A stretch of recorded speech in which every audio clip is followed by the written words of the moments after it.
Because some engineer, some engineer somewhere knows better than the whole goddamn world. Knows better than proven technology that already exists. And I gotta emphasize the word proven. Let's see how long we've been live for here. 30 seconds. Okay, Debbie, for name lady. Hey, I missed you yesterday. What's up? All right, you're back. Okay, we're good. I'm gonna have to clean these at some point. I've learned to clean the glasses with just tissue, and I use peppermint spray and a tissue. Get them nice and clean and not scratch the lenses. Yo. So, those of you that are signed up for notifications and get here early, you get to hear the story. So I was about to go live, and I thought I heard Rogan coming down the hallway, so I went like this, and I looked, and I can't remember. I think he was coming down the hallway, and I pulled my arm back like that, and this glass of water had about that much water in it, and I hooked the cup so it just fell just like this. So the water went, this was right here. The water went here on my stomach and on my pants and on my chair. So not this chair, I'm using another one now. I got completely splashed this morning with water. Right before, just a minute, I was wearing totally different clothes. I wasn't going to wear this. I was wearing a trendy shirt. And the new jeans, everything, man. It's all hanging outside drying, man. I totally got splashed. And it was fucking hilarious. And it didn't even upset me. My whole attitude towards life has changed, man. And it's crazy. I would have just fucking started yelling and screaming. I've just been like, fuck! And I was like, I'm okay with that. I'm accepting everything now, man. It's like, it's kind of cool, man. I don't know why. I don't know how, but I like it, So, acceptance is a good thing. I think that's why my blood pressure's been lowering, too, is I'm practicing some acceptance, even though yesterday it was kind of high. I don't know, maybe I don't know. I don't know, sometimes it's high and sometimes it's low, man. It fluctuates. But I'm hoping the more sugar that comes off my body, the lower my blood pressure will get, I got splashed. They got splashed. Evan, Steven, Yo-Yo, Griffin. Hey, Griffin, I haven't been seeing you on Twitter lately, but I have been seeing Evan's Garden on Twitter. And I think I have seen James Youngzy Harvey. No, James Young, you're not Youngzy Harvey, are you? I'm seeing a few of you on Twitter now, and I gotta tell you, man, it's so good. I love going on Twitter now because I know that the first thing I'm gonna see is a whole bunch of retweets from Doc Hollandaise. Doc Hollandaise went out the country for a while. All right, I'm going out the country. What is that? Going up the country. I'm going up the country. Going up the country, got no place to go. Going up the country, got no... I love that fucking song, man. What a great fucking song. Yes, I'm Youngzy Harvey. James Young is Youngzy Harvey. God, I'm getting good. I'm getting good, man. Holy shit. Yeah, I saw you on Twitter, bro. So I love that you guys are on Twitter, man. I love it. Keep at it, man. Keep at it because it's just getting bigger and bigger now, and there's no stopping it. If I keep doing what I'm doing, and I don't do anything to get strikes on my channels, then your shares and you guys look. I tried to share a video at the right time on my cell phone, and I realized all you have to do on your cell phone is pause the freaking video where you want it to be shared at. You don't have to check a checkbox like you do on the internet. On your computer, I should say. On your cell phone, pause the video exactly. Oh, thank you, Facebook user. There you go. Is that better? I'm sorry, this microphone was behind me. And this one can come closer too. This is the one with man problems, huh? You got some man problems here. Let's see if we can get this back up where it needs to be. Okay, there we go. All right, that should help a lot, right? Yeah. Facebook user, who are you?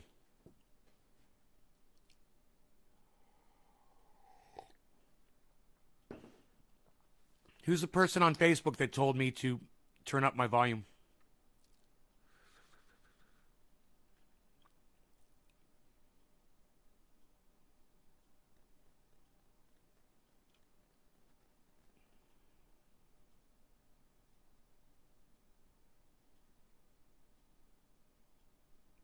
Facebook user. Your name's coming up, Facebook user. Who are you?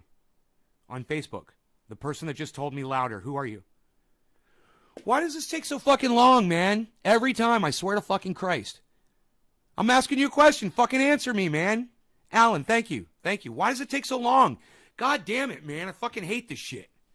I need a better fucking internet connection. This shit is driving me fucking crazy. I have no idea why I can't have conversations with my fucking audience.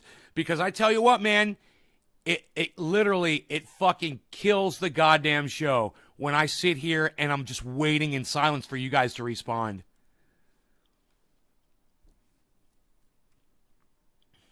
And Alan, for future reference, man, just so you know, I figured you were a new person. I don't like when people bark commands at me. You know, I mean, just for my own benefit, I would really appreciate it if you would just ask me next time instead of ordering me around. Just heads up, bro. I do appreciate you telling me that the audio is low, but I don't like being bossed. I fucking hate it.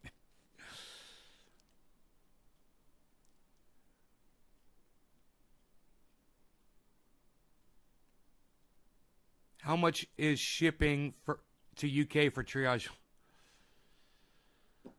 Dude, I gotta tell you guys, somebody fucking opened up a goddamn fucking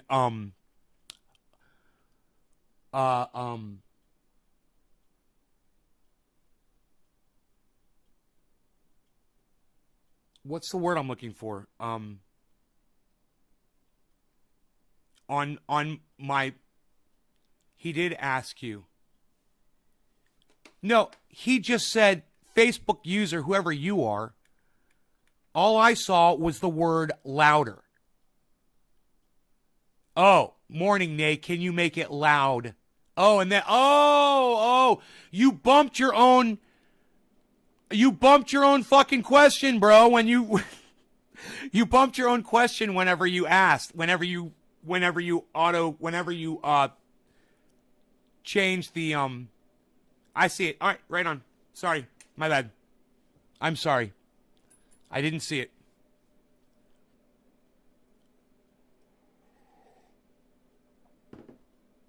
All right, all I saw was louder, and I was like, okay, somebody else is fucking coming in here trying to tell me what to fucking do. All right, so anyway, somebody opened up on my payment thing on PayPal, they opened up a ticket against me. I can't think of what you call that. They filed a report against me because they had sent me a purchase for triage oil, and it got bumped by a bunch of other people that bought right after them. So because PayPal sucks my dick, and some stupid fucking engineer over there at PayPal, write this down, thinks it's smarter that you only see the last 3 transactions on your front page. Right? Some fucking moronic cunt at PayPal thinks it's smarter. Some fucking engineer thinks it's better that you only see the first 3 transactions on your PayPal page when you open it up. So because of that, somebody got fucking bumped, and some other fucking engineer ruined the fact that I get fucking notifications on my PayPal. Yeah. I used to get notifications when you guys would buy something. Immediately, I'd go fill out the order. Boom. Now, if I forget to check my PayPal order for a day or maybe more, you might be sitting there waiting forever. So, whoever this was, they ordered something, and then, boom, 3 more orders came in right after theirs, right? So they got bumped, so I never saw their order, right? I went ahead and I filled out the other 3 orders. Well, actually, it was 2 orders and an alert from PayPal that bumped them, because alerts should bump your purchases or should bump your payments that your customers' payments that are coming in because, some engineer over there at PayPal knows so much about programming. You should only see the last 3 freaking transactions. So, yeah, I missed it. I missed a transaction. It's happened before. usually the person will contact me, and the best way to do it is just to come on my show and say, Nate, I ordered from you a while back. I hadn't heard from you. And I'd be like, oh, my God. Go right to it. Well, this person probably doesn't watch my show. I don't know who they are. But instead of just coming on here and saying, yo, Nay, I ordered from you, man. You're always talking about how fast your shipping is, and I haven't gotten anything, and it's been weeks. They tried to contact me on Twitter. I will give them that. And I don't know which they did first, but they also opened up a fucking report against me on my fucking PayPal. So I get an alert on PayPal this morning. You've got you've got one of your customers is contesting a payment or is upset or blah, blah, blah. So I'm like, what the fuck? I've never seen that before. I've been doing this for years, guys, literally. And I can't believe that one of you, I mean, you guys know it's just me doing this. I don't have a team. I don't have a corporation. There's no fucking $20 million in venture capital backing me up. I'm not hiring a bunch of fucking reporters to go out and get my news for me and bring it back so I can fire them in 3 weeks and keep all the millions of dollars that my audience has sent me like the young fucking douchebags have done. But I've digressed, and I'm sorry. If you still watch the Young Turks and you think they're legit, stop. All right? Just stop. I always treat you good. And I'm sorry, bro. I'm sorry I jumped on you just now, man. I didn't know who you were. I fucking hate that. So listen, if you want to get hooked up, and let me say hi to Kristen. Hey, Kristen, I hope everything's going good with you. Let me know.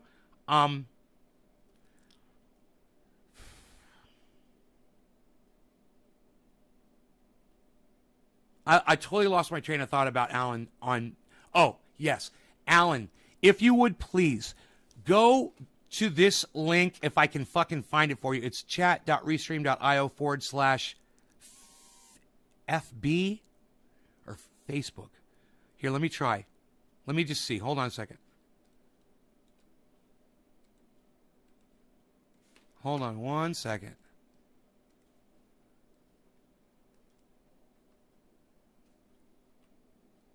Is it FB?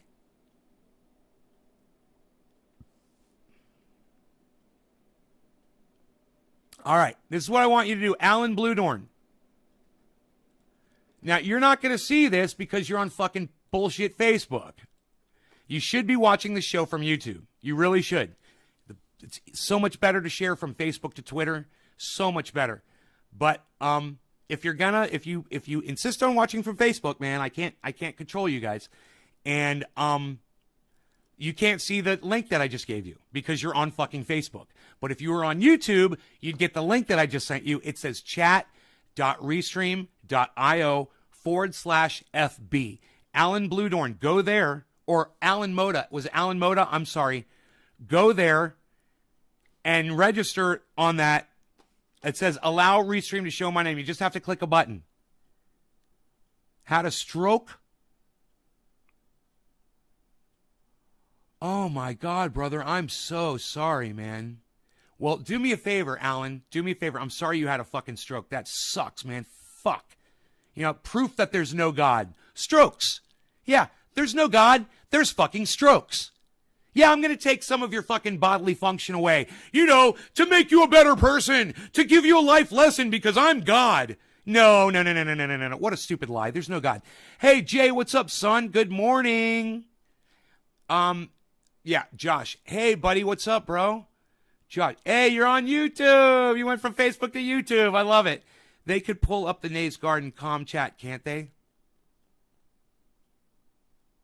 They pull up the Nays Garden? Dude, the chat is right here on screen. The chat's right here. Anyway, this page will pop up when you go to chat.restream.io/FB for Facebook.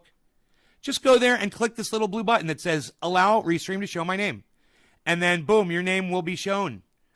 For all. Why won't full preview work on this motherfucker? I mean, I guess it's not that big of a deal, but you guys want to see the grow? I went down there and I sprayed for bugs last night. Then I rinsed. I spray for bugs, and then as soon as I'm done spraying all the plants for bugs, I go back to the first plant and I rinse them off. So the oil sits on the plants for about 4 or 5 minutes, something like that. I'm thinking that's enough to kill them. I'm really not sure. I'm not a master grower. If I was a master grower, I would know that. I can't believe people believe in a man in the sky. Fuck Facebook. Didn't even tell me you were on. Josh, you should be following with YouTube and following with Twitter and following the at Shader Ben channel and get notifications on Twitter with the at Shader Ben channel, because that's the one that will give you the notifications. Dominic, I know you have my order yesterday. You said you were having a problem. That's cool. No, Dom, you were the fucking problem. Dominic, you were the fucking problem. Dominic, you're one of the people that bumped that other payment. Now, I haven't finished telling the story yet. So, I open up PayPal and I find out it was a $35. Somebody filed a complaint against me for $35 order that was 1 month late on a $35 order instead of just coming to my show. You know, they did tweet at me in a message, but I didn't get the fucking Twitter message until just a few days ago, for whatever reason. But as soon as I got the Twitter message, this is what I fucking did. Just so you guys know, okay, I'm not going to pull up my fucking phone. I'll tell you what I did. I messaged them back and I said, oh my God. As soon as I saw the message, I was like, oh my God, I realized I was late in messaging them back. I said, let me check and see what's going on. So I open up my PayPal, it shows the last 3 payments. I don't see their name. So then I click on more transactions, because some engineer over there thinks that having a link that says more transactions instead of just a list on the front page of your transactions is a better idea. Write it down, guys. Write down every single one of these and you'll have a whole book of engineering fails. You can write your own book of engineering fails brought to your attention by me. Give me credit for pointing them out. But write them down. When I say write them down, I'm serious. If one of you is writing down, I'll pay you fucking money. Every time I've said write it down. Write it down. Some douchebag over there at PayPal thinks it's better that I don't get to see all my transactions on the front page. So I should have to click a fucking little blue link so I can see those fucking transactions. Why? I don't know. Because some fucking little fucking over there fucking thinks that, yeah. So anyway,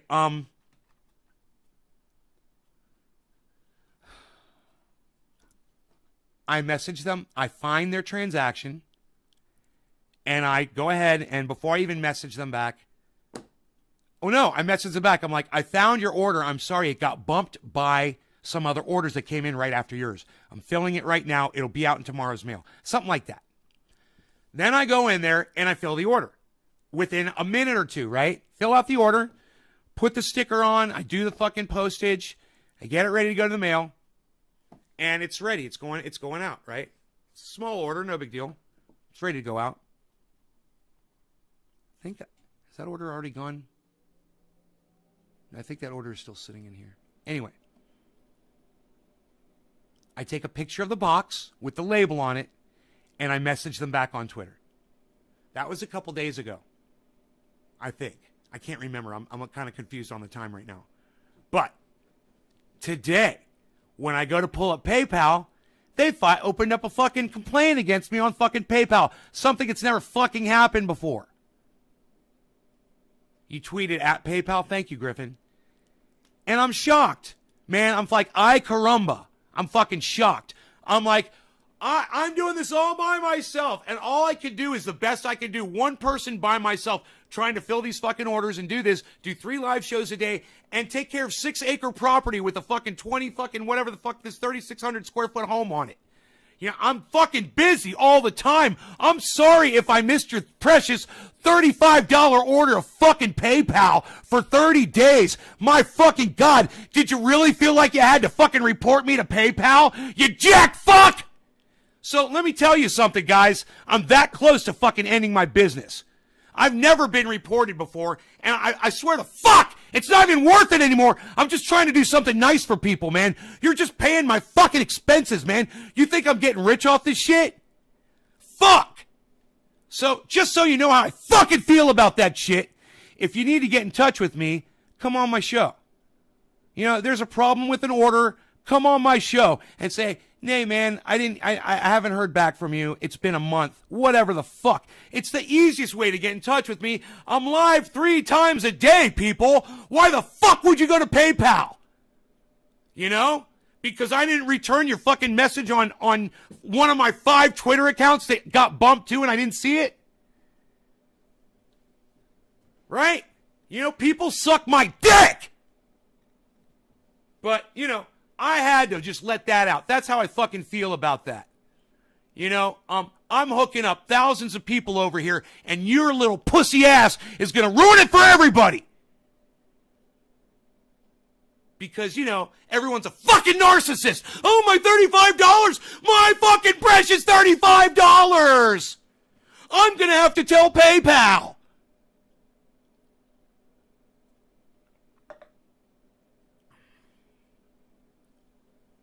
So, I'm going to repeat it. I've been doing this for years. All right? I've been doing it through 2 relationships, right? I've been doing it for fucking years. And let me tell you something. This has never fucking happened before. I've had late orders, man. I've had problems with customers. You know, I've had shipments break. I've had them not show up. I sent my mom 16 ounces or 8 ounces or 6, I can't remember which it was, that never fucking got to her house. You know, I've had problems before. It happens.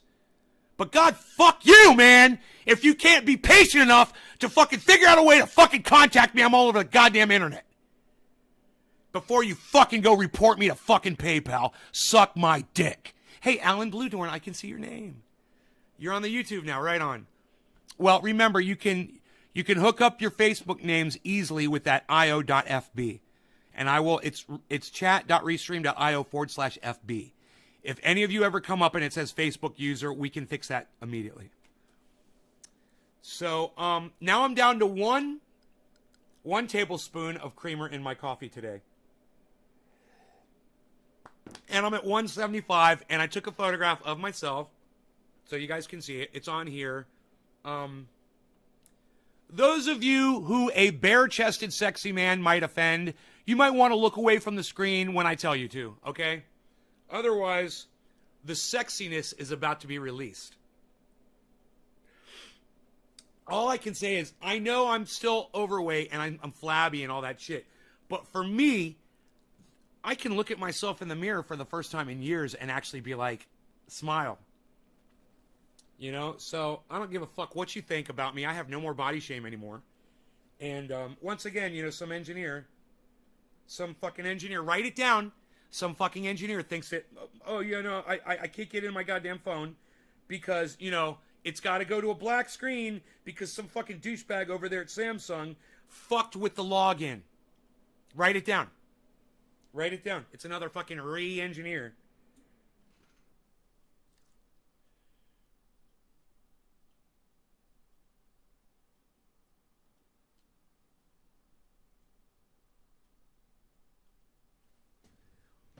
Okay, look away from the screen now for 1, 2, 3, 4, 5, 6, 7, 8. God damn it. Why is this thing at the bottom? It's covering up my six-pack, which I don't have yet. Keep looking away. Look way, look way, look way. Boom. What? What? Oh, Kristen loves it. I'm working on it. Look at that smile on my face, man. I was so fucking happy. What is that? What is that definition going on down there? Oh, that's fat. Nay, come at me, motherfucker. Come tell me to my face it's fat now, you little bitch. Huh? Oh, you don't want to? Oh, what, you scared you're going to get fucking jacked, motherfucker? Oh, I love it. I love it. Just wait. I'm probably a quarter of the way there. And all I have to do is keep working at it. And I'm so fucking motivated. Once you start seeing the results, you guys, I promise you, if you cut out the fucking bullshit sugar, the murder powder, if you cut out the murder powder, the fat starts coming off in the next day. Because your body, as soon as there's no more sugar to eat, and your body loves eating sugar, it'll keep eating sugar as long as it's in there. There's no more sugar. We better start eating the belly fat. I'm fucking telling you, it's like magic. It's like fucking magic. If you really want to lose the belly fat, stop eating your murder powder.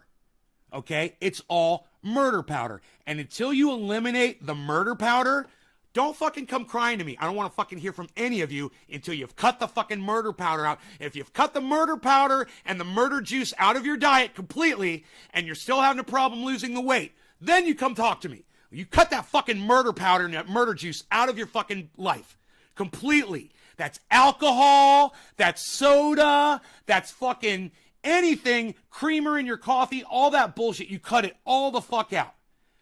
You're way poisoning yourselves. And I mean poisoning yourselves to the point that you will fucking get diabetes and die.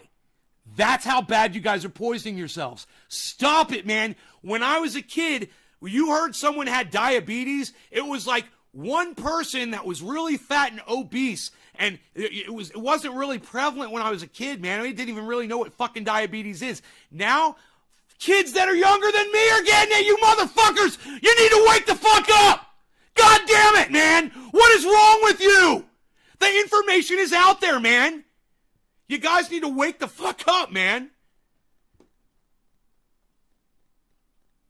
I'm going to do it. No murder powder. All right, Rob Culver. I'm with you, Rob Culver. I'm with you. Yes, you're right. I did. It's dropping off. Fat is going away here. Also following your advice, bro. Randy? Really? What? Really? Randy Church? Thank you, brother. Thank you. I'm so happy for you. Yes.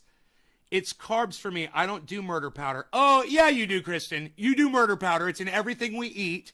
And you do murder powder and you do murder juice. Yes, you do. And you're lying to yourself, Kristen. You're lying to yourself. You consume sugar all day. I guarantee you that alcoholic beverage you like to drink, I guarantee you it's full of sugar. I guarantee you. Check it out. Alcohol's the worst thing you can fucking drink. Alcohol's the worst thing you can put. Oops, forgot about alcohol. That's got the highest content of sugar to cover up the alcohol flavor. No, Kristen, you're putting grams and grams and grams of sugar into your body every day. And this is what I want you to do. Just for one day, Kristen, one day. Keep track of it. You don't have to stop it. Just track everything you put in your mouth, okay? Track it. And when you notice sugar, write it down. Write it down, write it down, write it down. Okay, 4 grams of sugar in this serving. Oh, but I'm only having half a serving. Okay, then it's 2 grams. Oh, but I'm having 2 servings. Well, then that's 8 fucking grams of sugar. You know, look on the bottle, and if it says there's 3 servings in this bottle, and you eat the whole bottle, or you drink the whole bottle, then you just had 3 times what they said is the sugar content of that bottle. Remember that. When you're done at the end of the day, I want you to go to your sugar bag or your sugar container. I've got one. I got, for my hummingbird things. I want you to get a measuring cup. I want you to measure out the amount of sugar that you consumed in that 24 hours, and I want you to pour it on the table in front of you. I want you to look at the murder powder. That's how much fucking murder powder you're putting in your body every day. She's telling me to be quiet. That would be something already at 143. What are you trying to get to, Steve? Soda is my murder powder. I drink 12 cans Okay, so you drink 6 cans of soda a day? Yeah, you're going to be dead soon, Evan. I promise you. You keep doing that, you will die. I promise you will die. That's it, Evan. This is what you need to do, bro. And I'm going to tell you something. I had a craving last night for sugar, and I went crazy. I went through the freezer. I was out of ice cream. I couldn't find it. And I was thinking, oh, man, I have no ice cream left. What am I going to fucking do? I'm craving sugar right now, and if I don't get it, then I might go crazy, I might go out and fucking get a whole bunch of sugar or something. So I said, dude, you're having I talked to myself. I said, dude, you're having a craving. You need to do what you did last time. You got to drink some water or find something healthy to eat. It was late. It was past my fast time, but I was dead set on eating sugar. I drank some water, and I ate a pickle. And the pickle was good. And it wasn't enough. So then I took a piece of celery out of the refrigerator, and I put a drop of salad dressing on it, balsamic vinaigrette, and I just had a bite. A drop of balsamic vinaigrette and a bite. A drop of balsamic vinaigrette and a bite. A drop of balsamic vinaigrette. I did that until the celery was gone. I was satisfied. I had eaten. It felt like I had done what I was used to doing, I guess, around that time, or I don't know. And then I went to sleep. Oh, no. Then I went outside and I worked for 2 hours. And then I came inside and I went to sleep. I went to sleep around midnight. I went out and I worked in the grow. I busted ass. I worked on the pond. My neighbor's dogs came over and wrecked the filter and everything. They ruined it. Hey, Tabitha. They ruined fucking everything. I hate water. I don't know if I could find something that I like. Want flavor in what I drink, so it's hard. Evan, you don't hate water. You're drinking it all the time. Okay, you just don't realize it. Listen, water gets better as you drink it. For one thing, it's in your mind, bro. You're telling yourself you hate water. So what I want you to do is I want you to go outside, bro. I want you to bring some water with you, and I want you to go outside. Do something outside today, okay? Anything. I don't care what it is. And at that moment where you feel like you would go get your soda, take a drink of your water, bro. Force yourself. It's not going to kill you. And you got to force it on yourself. It is, I know, it's my mind. Yeah, bro, you can do this. It's not that hard, bro. I was so fat just a few weeks ago, man. I was 186 pounds, bro. And now I'm 175. I've lost 11 pounds in like 10 days. I'm losing a pound a day. It's so, once you get, look, another thing you can do is when you get a sugar craving, and I do this too. I'm craving sugar, and I go and I get on the scale. And I say to myself, what do I want more? Do I want the abs, or do I want that sweet taste in my mouth? And do I want the poison in my arteries, which is what you really need to tell yourself? Do I want to put murder powder? Do I want to put more murder powder in my arteries and clog my heart until I die and have a heart attack? Or destroy my liver so I get diabetes? And you guys are destroying your livers with this sugar. You don't even realize it. Your livers are under so much stress right now. I try to keep sugar at a distance. Murder powder. Hey, Facebook user, do me a favor. Whoever that is that's posting as Facebook user, I want you to go to Jackman Rub says shut it. I want you to go to this website and click the blue button so I can see who you are, okay? Go to chat.restream.io/FB for Facebook. It's chat.restream.io/FB. If you could go there and click the blue button, then your name will come up in my chat instead of it saying Facebook user. See right here, it says Facebook user. I have no idea who you are. I would love it if you would do that for me. Best diet advice, Nay. And you know what, Kristen? It's not diet. It's not fucking dieting. That's the problem, honey, is we put this stupid label on our eating regimen and we say it's dieting. No. It's you're literally changing your lifestyle choices. These are lifestyle choices. It's not dieting. You're either choosing to put murder powder in your body or you're not. You're either choosing to put murder juice in your body or you're not. It's not diet. You know, diet is forcing sugar down your fucking throat like the goddamn industries want you to do so they can make money off of you and make money off of our misery. That's the diet. Fuck dieting. No one needs to fucking diet. All you guys need to do is do the right thing. All you need to do is eat in the right hours. You know, you wake up in the morning, and you get hungry. You eat when you're hungry. You eat lunch. You eat dinner. Then you don't eat anymore. You don't eat for fucking 18 hours. That's normal, man. Or, I'm sorry, 16 hours? You don't eat for 16 hours. You have an 8-hour window to eat. It's normal, man. That's normal eating, man. That is fucking normal. If we get back to just being normal human beings, diabetes will disappear, man. If we fight by not purchasing sugar foods anymore, you fight with your wallet. These sugar companies will go out of business, man. And let me tell you something. These companies like Magic Spoon, they're coming up with these sugary flavored cereals and they're claiming that they taste just as good as the ones that you... Bullshit. Fuck that shit. I'm telling you that shit's murder poison too. And stay the fuck away from it. David Pakman's a fucking liar.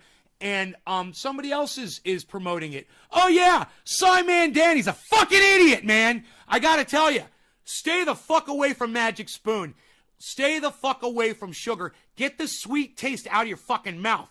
Get the goddamn the whole thought process, the whole indoctrinated belief that you're supposed to get pleasure from your fucking mouths. You're not, man. This is fucking business, man. This is where business happens. This is where you put the right thing in so the wrong things don't come out the other side. I'm fucking telling you, man.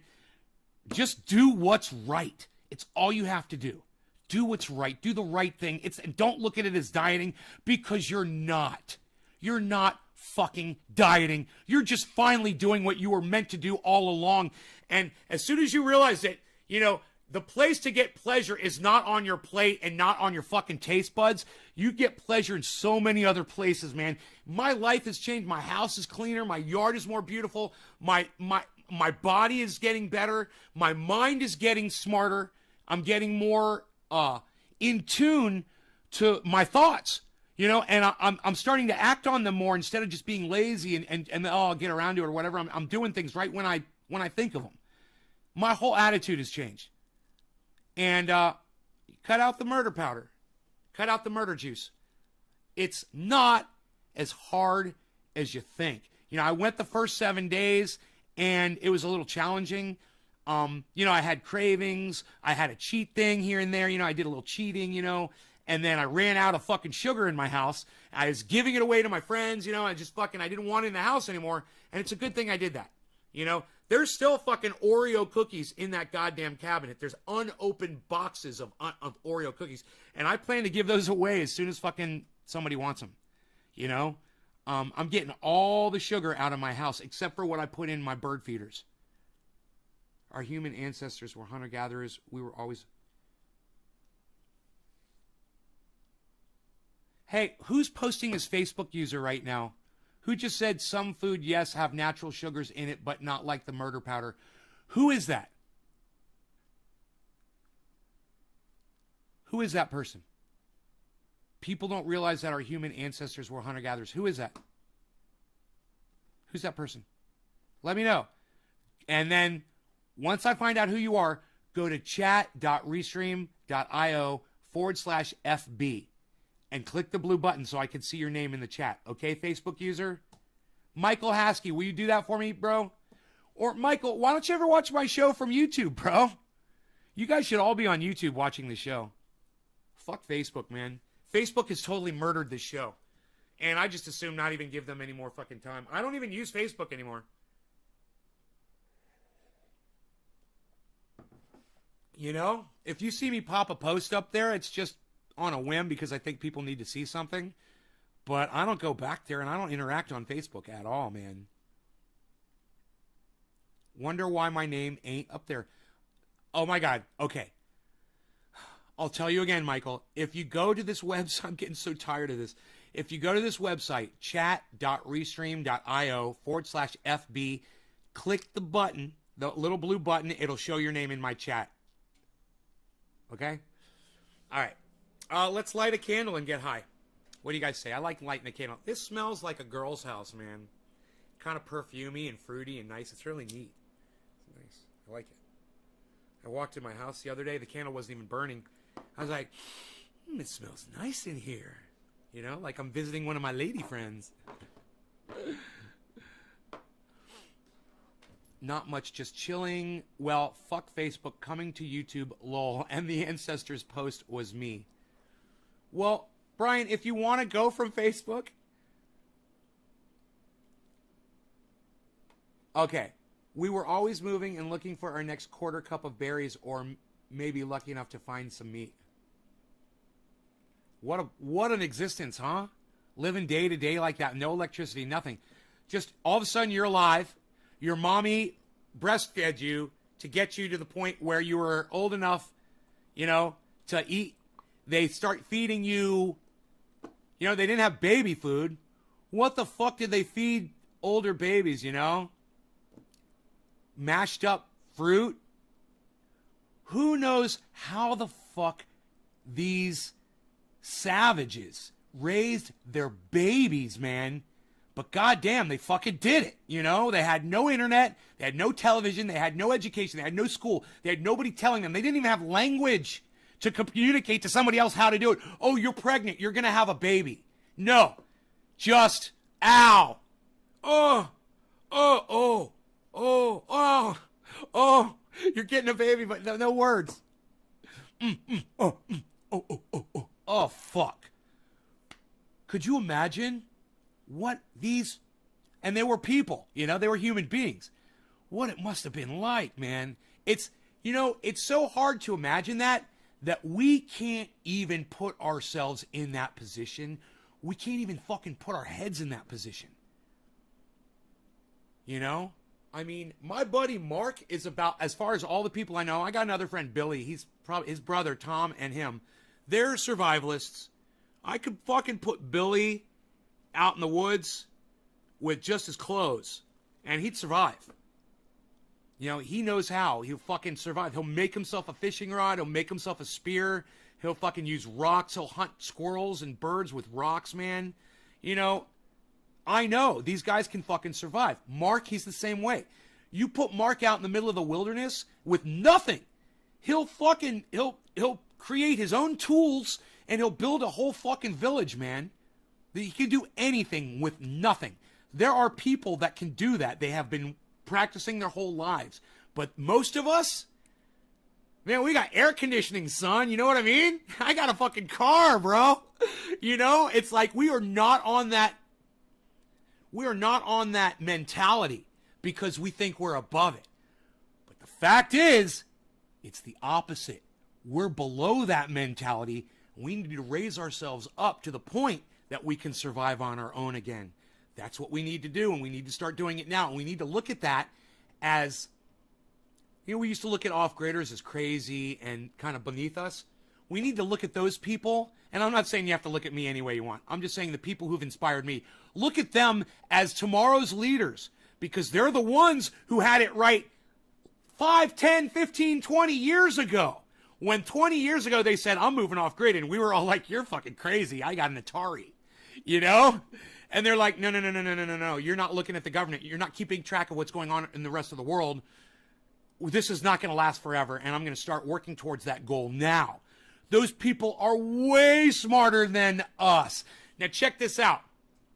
All of my friends, Ronnie, Graham, Lee, Jimmy, Steph, Tim, fucking Ben, all the podcasters, you name them. They're great and they're intelligent. But are they as intelligent as one of my buddies who I can drop off in the wilderness and can survive on their own? Well, I can tell you what I read in a book last week. Yeah, well, now you're out in the wilderness and you got nothing. What did you read in that book that's going to make you fucking survive right now? Was it a How to Survive in the Wilderness with Nothing book? It better have been. Because if you were reading Chomsky again, I got news for you. Mark and Billy and Tom, my buddies, they're all fucking smarter than y'all. And I know you think you're smart calling out all the politics and the bullshit in the government and the secrets and, you know, and the force the vote and all that. And I love it. And I have to support every single second of what you say. But let's just be real with ourselves for a few minutes, guys. Come on. Let's just be real with ourselves. I mean, do the politics really matter when it all goes away? And we're watching it go away right now. It's literally slipping out of our fingers. We've already slipped over the slope, you know, and we're going down the other side. And it's slipping through our fingers and the sand is running out. But some of you are still cupping your hands, you know, you're cupping your hands. And you're holding on to that sand. And I'm fucking telling you, I went like that a long time ago. I let go a long time ago. I let go of politicians and politicking a long time ago. Now I'm still interested in it, and I understand that there is a purpose for it. But if you're only talking politics, Jimmy, Steph, Graham, Lee, Tim, Ben, Candace, Charlie Kirk, every other, Aaron Mate, every other political pundit, whether it's left, right, center, I don't give a fuck, on any platform. Rachel Maddow, I don't give a fuck who you are.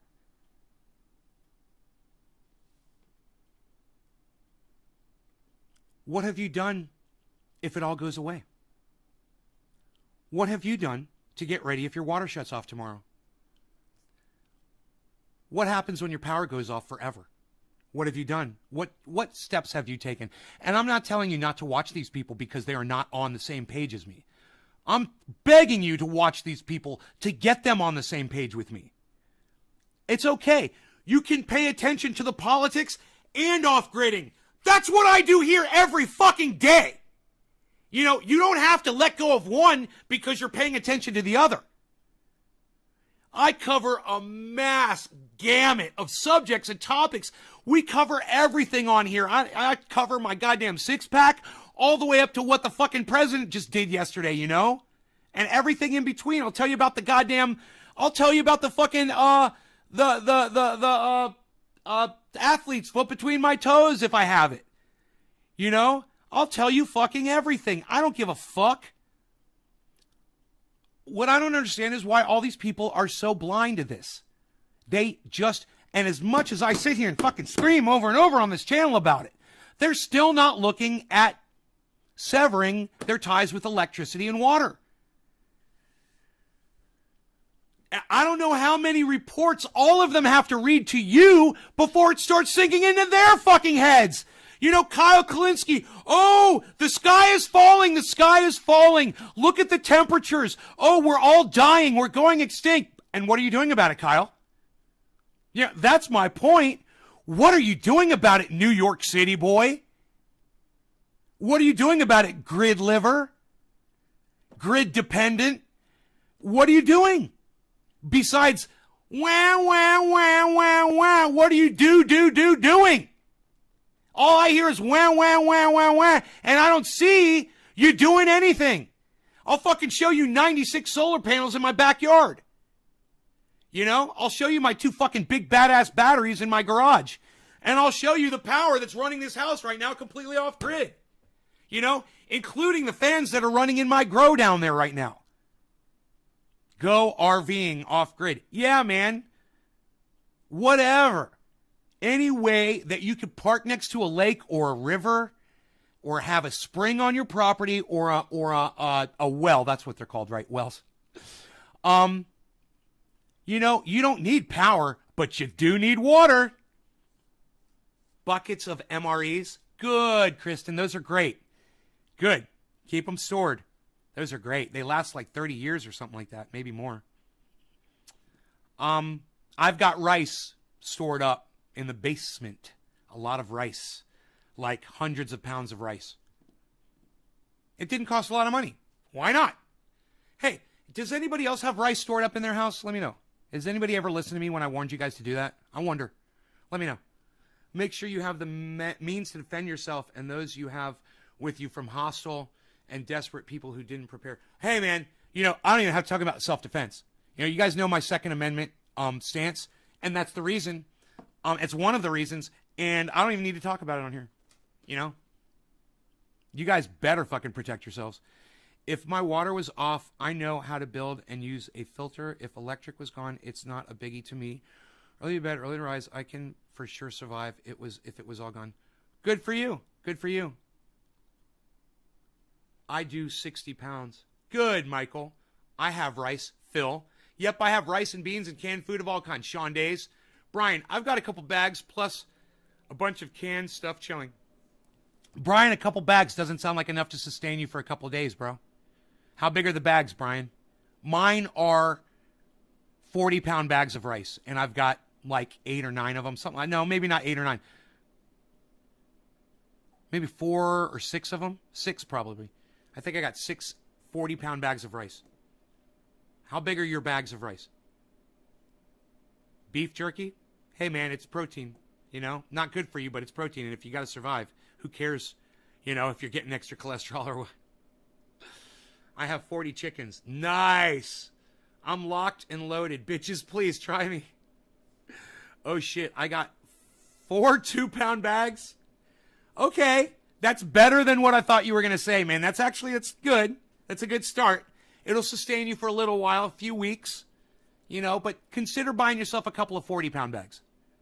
How often do you shoot for practice or fun? I don't have to practice shooting, man. Anybody who says that they have to practice firing a weapon isn't a good marksman or isn't good with guns. If you have to go to a shooting range to go shoot at a fucking piece of paper because you think you need to practice pointing something at a target and doing this with your finger, you're a fucking idiot, number one. And number two, you're a horrible fucking learner. You're a fucking horrible learner because it only takes once to learn how to point a gun at something and shoot it and see that you put a hole in the middle of it. And remember how you had the sight.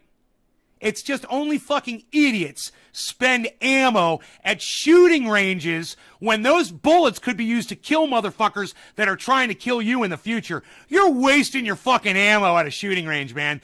I see people shooting their guns like that, and I'm like, you're a fucking idiot, man. You're a noob bitch. And even people that do it that have been doing it for years and they're great marksmen and all that shit, they're fucking idiots too. Because they're getting enjoyment out of absolutely nothing. And they're not improving anything because they already know how to hold the fucking thing up and pull the trigger. And that's all you gotta do. I could do it with my dick. I could do it with my fucking foot and both hands tied behind my back. You know, people have literally shot themselves in the head with their fucking toe. You know, to commit suicide? Look how easy this is. Do you think I fucking need to go practice this? You gun fanatics drive me fucking crazy, and you're the morons that make it bad for all of us that are using our guns for fucking defense and for the right reasons. You guys who are using guns for recreational purposes are fucking idiots. Y'all need to go fuck off. Come at me, you fucking bitches. Come at me. You fucking, you avid gun fucking, what are they called? I'm a gun enthusiast. No, you're just a douchebag. You're just a fucking douchebag that likes blowing shit up. My guns are here for a specific reason. They're tools, and I use them as such. I don't abuse them, and I don't have to practice with my fucking power drill or my screwdriver. I don't have to practice with my fucking hammer. I already learned how to fucking drive a goddamn nail. I don't have to practice putting my fucking shoes on. You know, every time I put my shoes on, I seem to do it right. There's some things you don't need to fucking practice. I don't need to practice driving my fucking car. I learned how to do that in fucking middle school, and I've been doing it correctly ever since. You fucking gun enthusiasts are little dick morons. You got little tiny penises. I gotta take my big gun out. I gotta take my big gun out and show everybody how tough I am. Fuck you. You've ruined it for us, for the smart people. Jay Hood, what's up, buddy? No, oh, Jay Hood. I know you've been here the whole time, but I don't think I've smoked yet. 53 minutes into the show. Am I totally stone sober? Screaming gets me off a little bit. I got a little screaming buzz right now. Gets my blood flowing. Feels like I did a bong hit. I don't think I've smoked yet. You're an idiot then? Why? Because you go to a fucking gun range, Kristen, and waste your ammo at a gun range? Don't you fucking hit the target every time you go, Kristen? Don't you always hit the target? What? Let me ask you a question, Kristen. When you go to a shooting range and shoot the targets, do you ever miss? Then why are you practicing? Of course you don't miss. Why are you fucking practicing? You don't need to fucking practice. You're wasting your bullets. They're expensive and they're harder to get. Now they do background checks on people for ammo. I don't know. I think they rescinded that. I'm not sure. Yeah, they rescinded that because it's so stupid. The government says I'm not allowed to use guns. Wow, you're a convicted felon, bro. Oof, that sucks. I've committed felonies before, but luckily I never got convicted of a felony. You know, rich people have lawyers. The system fucking sucks.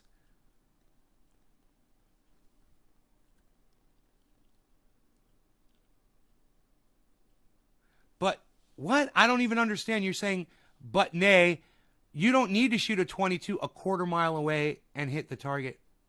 Like, that makes no sense when you're going to be way closer if someone tried to hurt you. Right? I agree. It's not about target practice, man. It's about, is the gun loaded and ready to go? Can you grab it in time and point at that motherfucker and pull the trigger? You know, accuracy doesn't matter when you're 6 feet away. And usually that's when you need a gun, that's more the proximity of self-defense for a gun. You're not trying to shoot something that's 50 meters down a range, which is just stupidity. You make an excellent point. Who is this? Brian Munoz. You make a fucking excellent point. Thank you for building on my point, bro. I love when you guys do that shit. $20 to load a clip of 9s. Fuck that shit, dude. $20? Fuck that shit. That's expensive, bro. That's an expensive little fucking, you know, you're basically just lighting off fireworks. So stupid.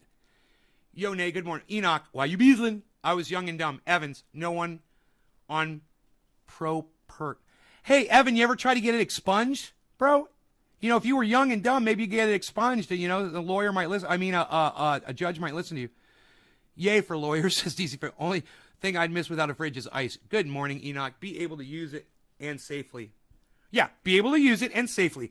Practice shooting to get to that point. Understand how to hold the gun always up, never down, always up at the sky. And when you're in a house, you got to be very careful when you're walking with the gun, because when you're holding it up, it can hit something in the roof and bounce back down.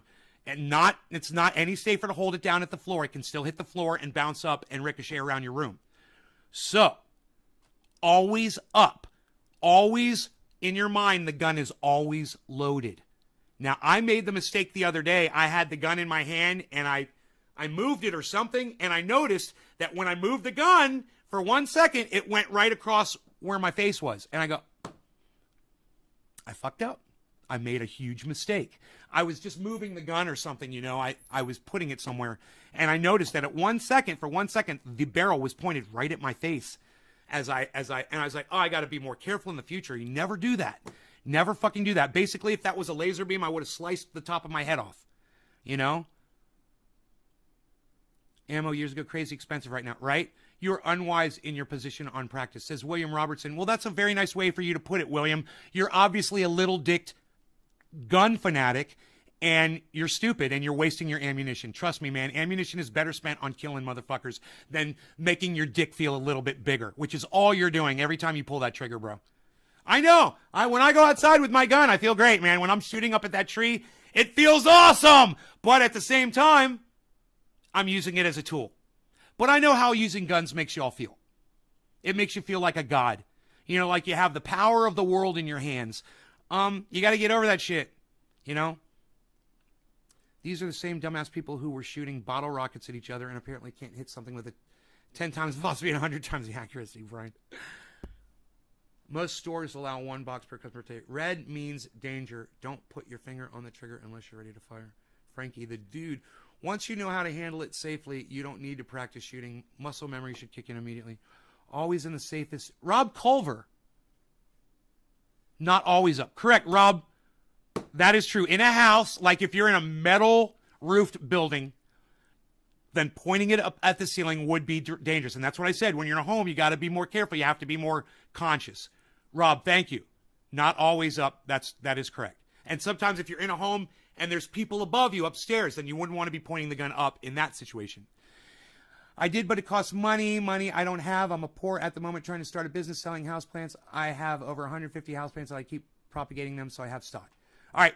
Evan, tell me how much it would cost to get your record expunged. I'm kind of curious what that costs.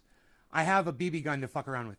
I have laser sights, no missing, but occasionally good stress release. Dad was a Marine. I flew on my ass age 8.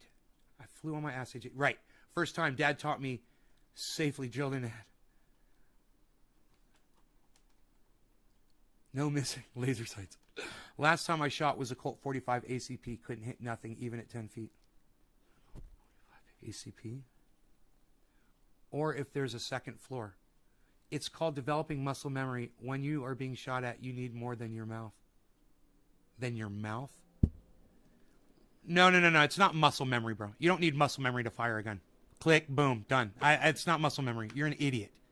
William, you're very nice to me and you're very respectful to me, but you are a fucking idiot. And let me tell you something else. You're an asshole. You probably got a little dick, and you're trying to compensate for your little penis by talking big about guns, and we need to go out and practice, and we need to go out and shoot all the time. You're indoctrinated, bro. I don't know who indoctrinated you. I just got a weird error message. I don't know who indoctrinated you. It's probably your father. or probably just watching military, or maybe you're ex-military or whatever, but you are sorely indoctrinated if you can't see this for the common sense that it is.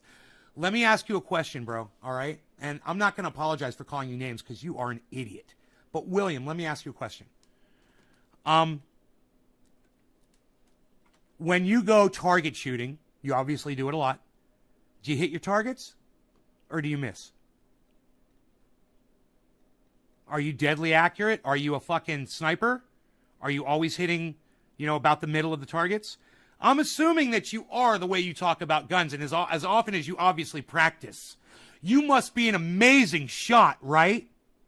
You must be amazing because you practice all the time, right? You must be amazing.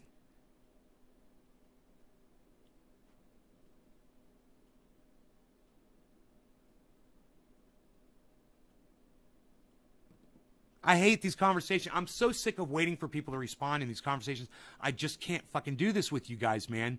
So let me move on. Let's do this dab like we were talking about. And, when William Robertson gets around to it, maybe he'll fucking answer me. God, man, what takes you guys so long? Is it me? Are you guys already seeing a response from him? Let me know. William Robertson trolling me? You pretty sure he's trolling me? No, I don't think so. You know what? This is what I think. William Robertson said exactly what I would expect a gun fanatic to say.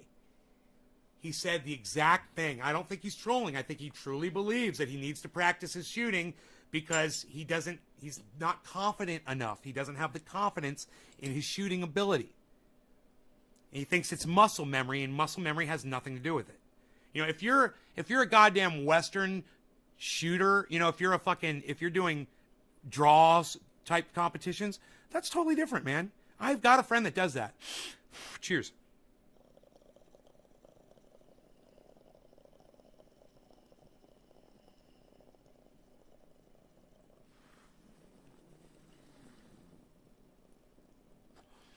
He's a champion, competition, quick draw, sharpshooter. I used to play video games with him.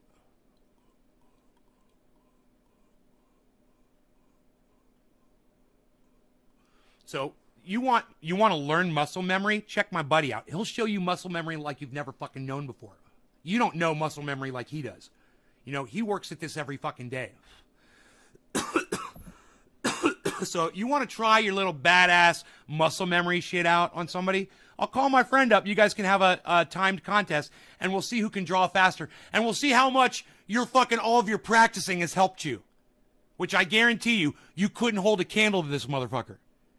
Not only will he draw faster than you, he'll pop off every round in that gun when you're still struggling to get yours out.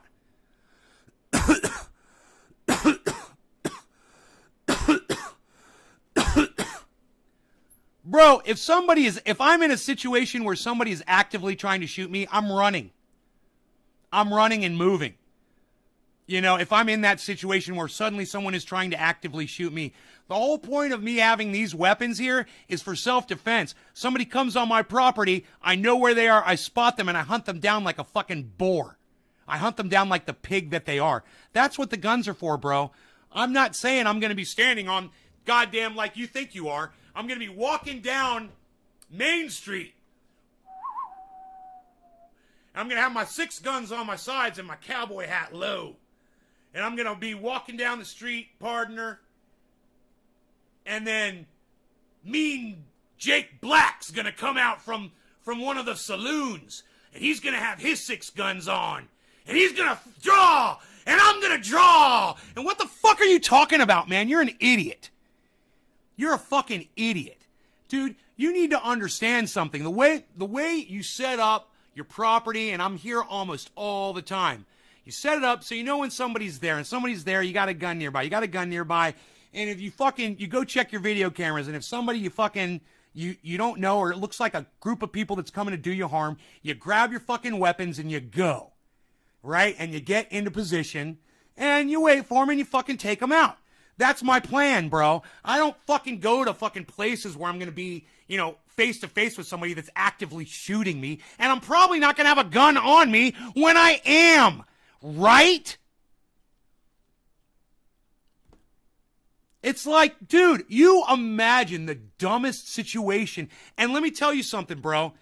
If you live in a city where everybody's got a gun, okay, and everybody's carrying, and you're out on the street all the time, and you have your gun on you, and that's your situation, well, maybe you do need to fucking practice. You know, maybe you need to practice if that's what you're fucking worried about. But, man, I've kind of prepared for that situation by moving to 6 acres, having a big fucking house on a mountain where I can see down, having motion sensors, cameras, guns. I'm all set up over here, bro, and I'm not fucking trying to go down the fucking street. You know, like you are, obviously. You're fucking Mr. Superhero walking down the street with your fucking 6 guns on. That ain't me, bro. I ain't doing that. You know? And if that's you, then I appreciate you being so polite to me on here. I'm really impressed with you. I don't feel like you're trolling me at all. So maybe you've convinced me that people like you need to practice, but people like me definitely don't need to, man. I know how to operate the gun. The guns are loaded. The guns are ready. All I have to do is grab it and pull the trigger. Now, that part is kind of just, I've made sure of. You know, and that you want to just make sure the gun's ready to go. You know? You check it before you put it away. You make sure it's ready. My fucking SKS is loaded and ready with the safety off. It's ready. You know, as soon as I grab that gun, I know if I touch the trigger, it's going to fire. And even if it does fire, I won't stop. I'll keep running. I'll fucking look for my target and find it, and I'll fire it again and again and again and again and again. You know, I've accidentally fired guns before. It's happened to me. Yeah, accidents happen. You know, I've almost had my face shot off by somebody else with a machine gun, a fully automatic machine gun. And you know what? Kristen was sitting right there when that happened. Weren't you, Kristen? When I almost got my face shot off.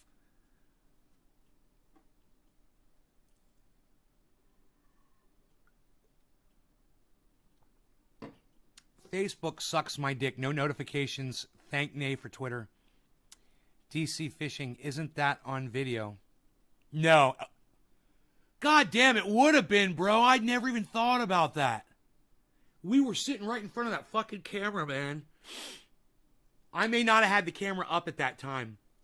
That camera was a new addition, but I don't know which came first.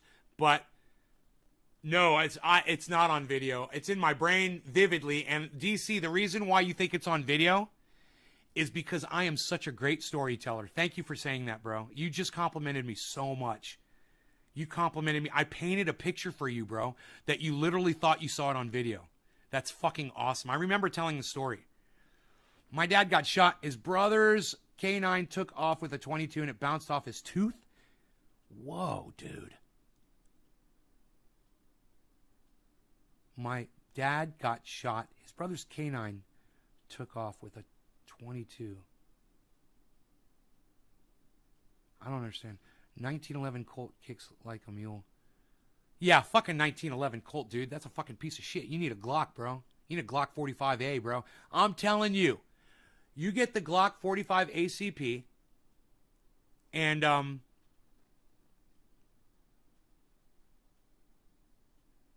you will never fire another gun, man. You'll never put anything else in your hand. It fires so smooth. And, hey, I'm not here telling you I love guns, but I love the Glock company. They did something really good. They made something perfect. And you can't, you know, it's like Discover Card. You can't put them down, bro. When you have a problem on Discover Card, what do? They immediately rescind the payment. They give it back to you immediately. They always take your word over any corporation's first. That's what Discover Card does. That's why you should have a Discover Card. And if Visa does that, good for them. I don't know. I only work with Discover. It's great. Have I done my dab? Yeah, I did the dab, right? Let's do another dab. Let's do a dab. Let's get into a dab. Make sure it works. You see that? I hit it first to make sure it wasn't clogged. As I get older, I get smarter. What can I say? This is getting clogged and it needs to be cleaned. J Hood, if you're here, this is for you, bro, because Man, I want you to know, J Hood, this is still the dish. I just scraped the edges and put it towards the middle. This is still the dish that you put together for me, bro. I told you it was going to last me for weeks, didn't I? I said, shit, that's going to last me a month. Still, bro, I still haven't gone into these yet. So, when you smoke correctly, you get high as fuck like me, and you'll have more and more of this stuff. More and more of this stuff to keep for yourself, man. You'll have much more of this. And don't we all want more of this? Watch my show and learn my secrets, man. Learn how you can have so much more concentrate just by doing it correctly, you know? Instead of being wasteful. Don't be like J Hood. Don't do 2-gram dabs. Because J Hood, he makes it. So he's got a lot of it. And when you see these monsters of mayhem like J Hood on the internet doing a 2-gram dab off of a slab, hey man, just understand this. He's a god, okay? Let the gods god, and you conserve like us little people do, us little folk, okay? Us little folk. Now, when it comes to flour, come at me. I got all the flour, and I could smoke bong hits like this all freaking day. I could have 20 bongs set up in front of me, and it doesn't matter. I could take one hit, and let it smoke, and I don't fucking care. Because that's the way I am with flour. I got so much of it, it'll last me forever. But guys, don't waste your dabs. Wouldn't all of that wasted dab that you did to do that fucking dab to try to impress people, wouldn't that have been better if you were still dabbing it right now? You'd still be dabbing it. An SP? I have the 21, Kristen. I got the Glock 21 45 auto. And it is so smooth and it fires so it's exactly how a gun should fire, man. I don't know if there have ever been guns in the past that fired like the Glock does. But like there might be some old gun that someone designed that has a nice smooth recoil to it. But man, dude, if somebody's shooting a Glock at you, you're going to get fucking hit, you know? Their gun's not going to climb, bro. If they're pointing at you, you're going to get fucking hit. Remember, a Glock is as fast as you can pull the trigger. Bop, bop, bop, bop, bop, bop, bop, bop, bop, bop. Bop. I forgot the 14th. Or is it 13? Ooh. Salton Sea. Was that 5 or was it 6 shots? Who remembers that scene? Well, I'd hope you'd remember something important like that. Now, how many bullets did I say were in that gun? It was a .357 Magnum Smith & Wesson. Revolving carriage. .357 Magnum. He says all these technical things about the gun. He's like, it's got a wooden handle. It's simple to fire. It's easy. It's easy to conceal. He says all these things. It's one of the coolest scenes in a movie I've ever seen in my entire life. Who has seen that scene where he's describing the .357? I think it's a .357 Mini. It's a pistol, a revolver, .357 revolver, I think he called it. Derringer revolver. I can't remember. It's so fucking cool. We should watch that scene, guys. You guys have no idea what I'm talking about, do you? Are any of you going to answer me?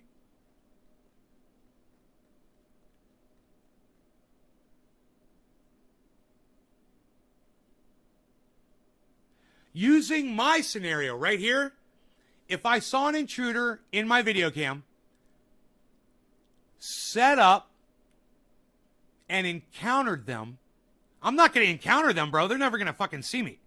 What are the odds they are armed and now you are in an active gunfight? It won't be an active gunfight, bro. It's going to be a fucking assassination like the Kennedy assassination.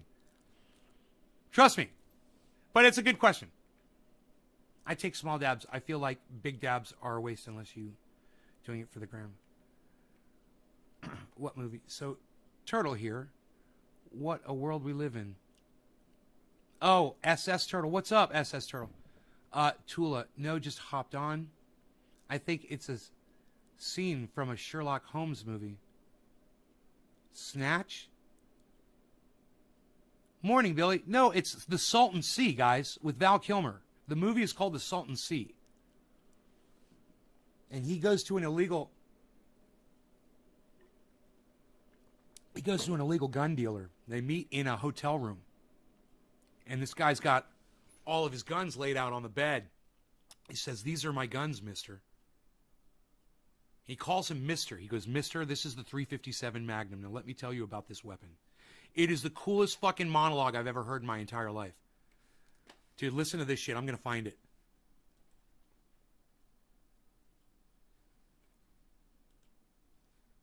Dude, how's that? How do you like that fucking .357 Magnum monologue in Salton Sea, Billy?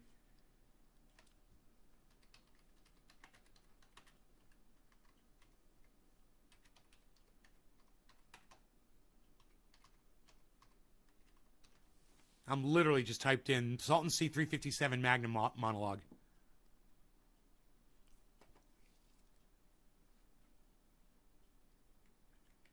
I should have put the Salton Sea. Okay. Oh, here it is.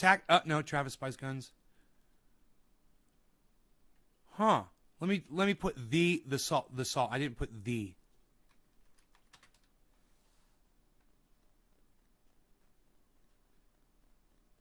Kid selling gun scene. Oh, dude, it's 1 minute and 21 seconds. Dude, this is the best scene of a movie you will ever see in your entire life. This is so fucking great.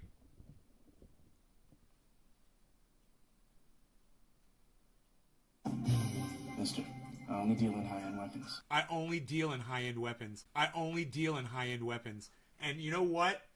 That is all. I'd probably get in trouble, and I showed you 1 second of it, and I think I can get away with 1 second.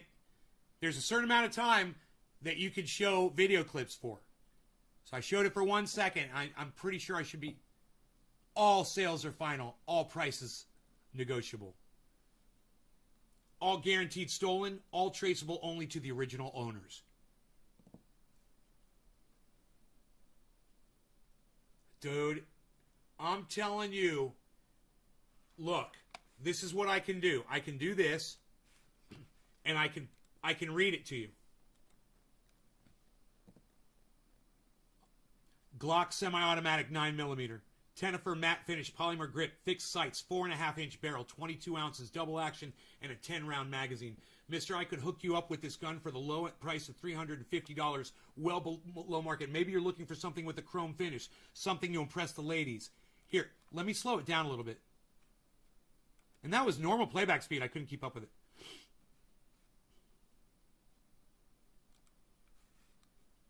This right here is a Llama Minimax 38 Super Auto Semi-Automatic. Fresh satin chrome, black rubber grip, 3-dot fixed sights. 3.5-inch barrel, skeletonized hammer with an extended slide release. 8 capacity magazine in single action. I fucking love this scene. Mister, I will not lie to you. This gun is not the bomb. It'll do the job, but it ain't all that. That's why you can walk out of here with this gun for the incredible low price of $150. $50. Maybe you're looking for power. Well, this gun got mad power, mad kick, and mad reputation. That's right. It's the Smith .357 Magnum revolver. Rubber combat style grips, fixed rear ramp front sights, 2-inch barrel. Weighs in at a feather like 21 ounces, 8-shot capacity and double action. Mister, if it's impact you're looking for, the Magnum will satisfy all of your needs. Mister, these are my guns. All sales are final. All prices are negotiable. And then I'll show you the shot of him in front of that fucking table of guns, bro. Look at this shit. Okay, I thought it was a bed. Look at this shot. That's a fucking meme right there, son. If I've ever seen a meme, that's the whole meme. Mister, these are my guns. All sales are final. All prices are negotiable. Man, I got to get a screenshot of that.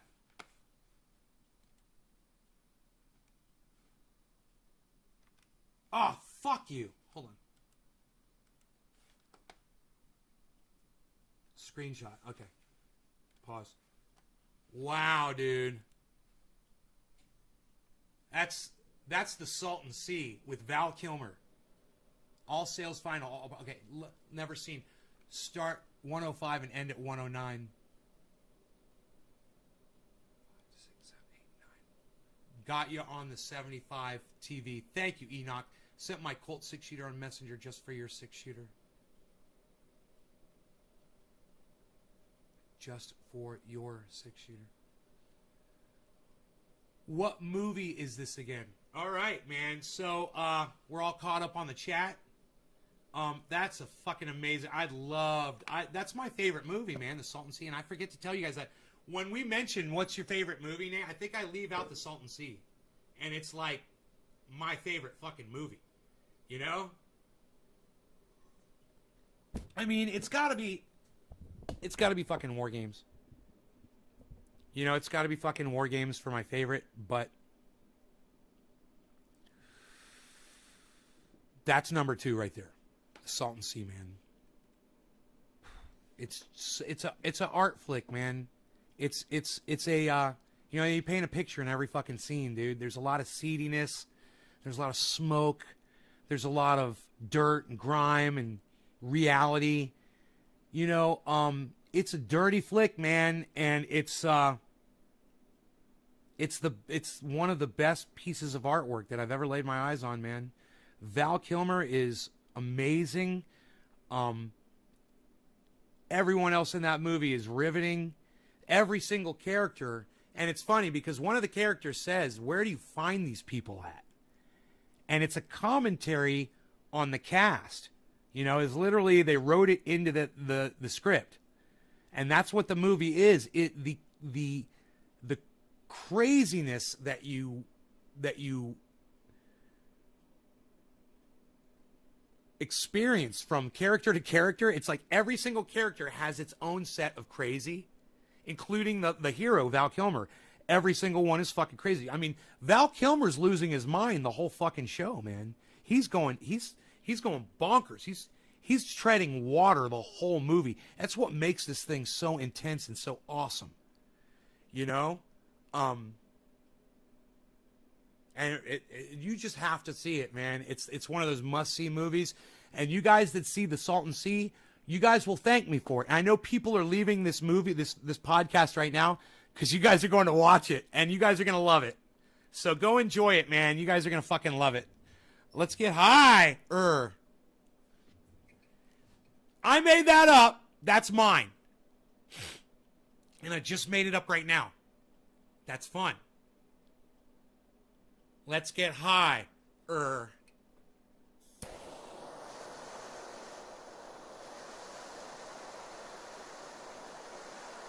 Cheers, guys. Pre-dab.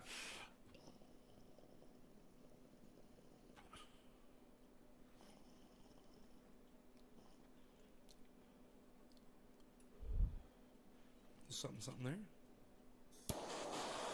Always surprise you with that pre-dab.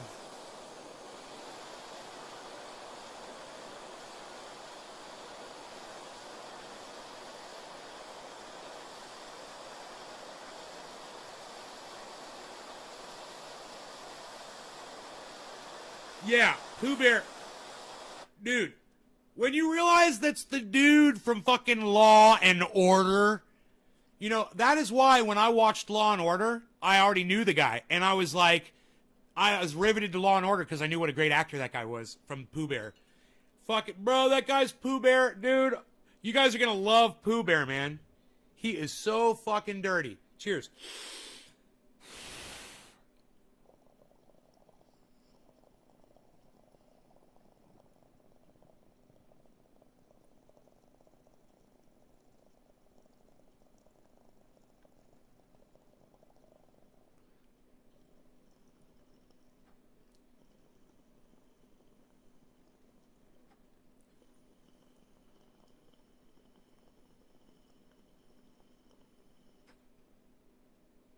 I don't see any more vapor coming off.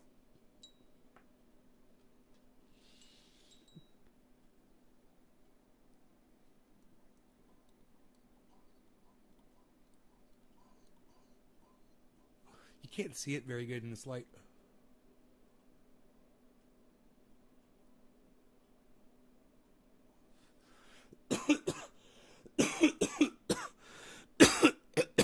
I'm wearing a medium shirt, by the way, guys. Medium size shirt. I believe that's what Ron Placone wears.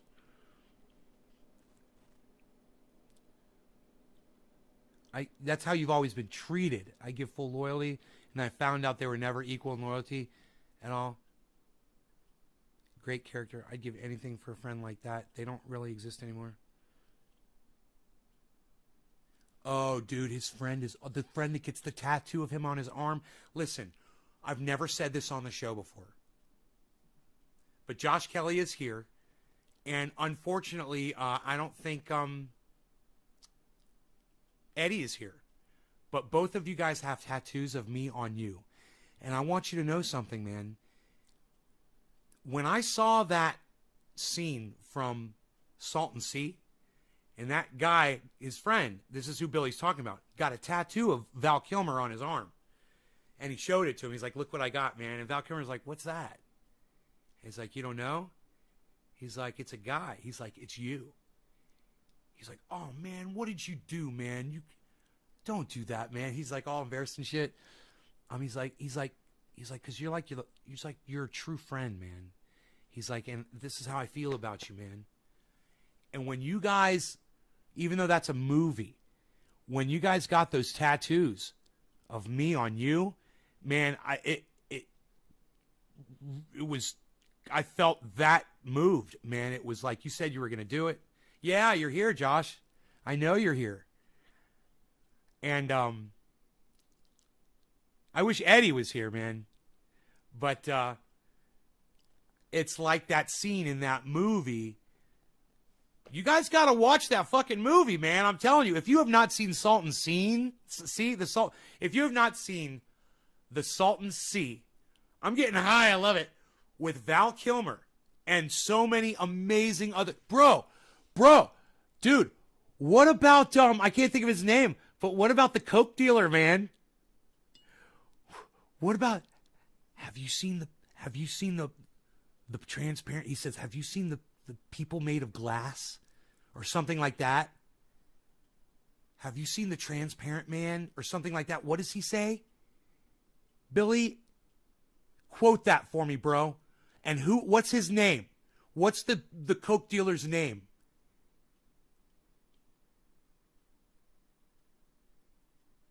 Because no spoilers, right? Right? No spoilers.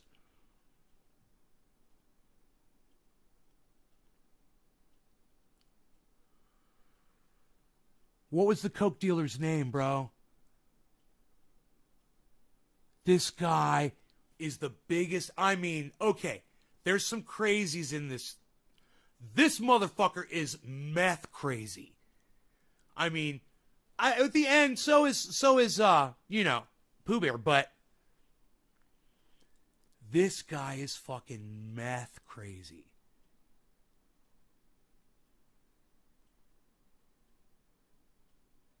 You don't remember his name? Dude, I can't remember his name either. But do you remember what he told him?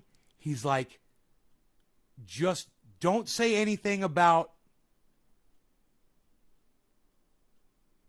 He said... Yeah, he said, his friend warns him. He's like, don't mention something, or he says, don't look him in the eye, or something like that. Oh my God, dude. You guys are going to love this fucking movie. It makes me want to go watch it right now. Don't you want to go watch it? Bobby, it's Bobby. Bobby, what rhymes with Bobby? What rhymes with Bobby? Bobby, what rhymes with Bobby? Bro. And he's like, what rhymes with Bobby? Bro. You thought you could fuck with Bobby?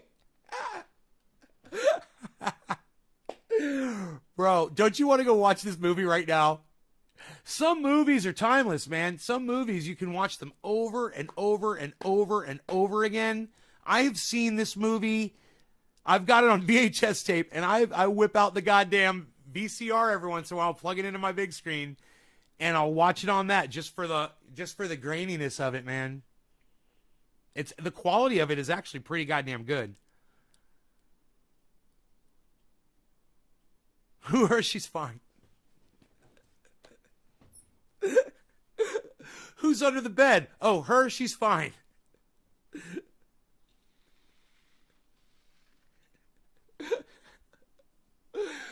Oh my god, dude.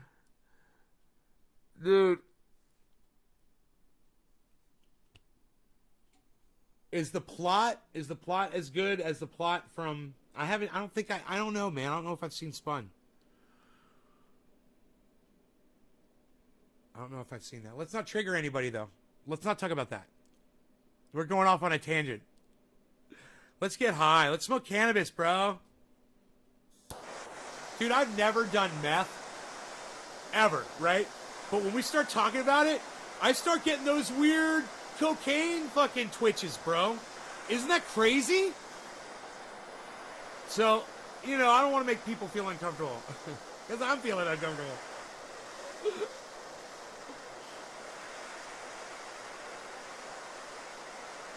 All right, guys. No law regarding cannabis. Cannabisism-tisms for all. All of you guys that are watching, thank you so much. Cheers to all of you guys.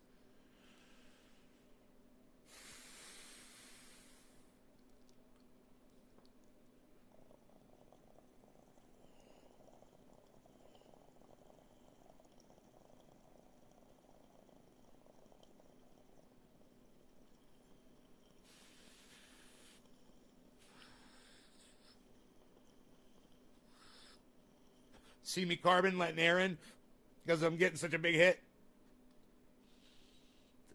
Little side mouth action there to let air in. You can do that on a bong. You can even do it on a doobie. I'm taking in more air right now. Chasing it so I can talk to you.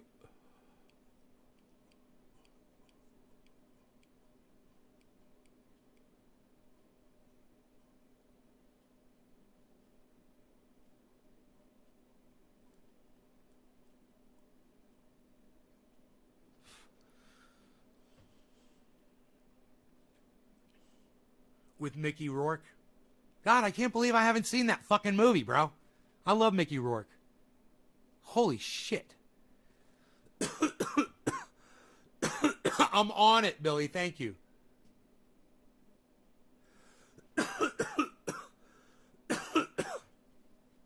like Train Spotting, bro? Like Train Spotting, bro, Billy?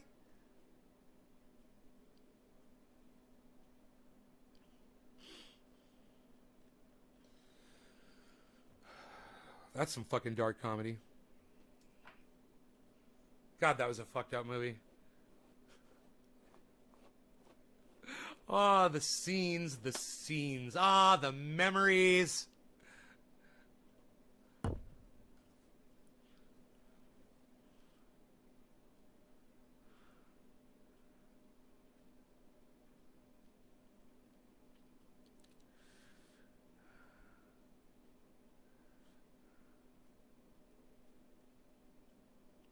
So, have I shown you guys the grow yet today?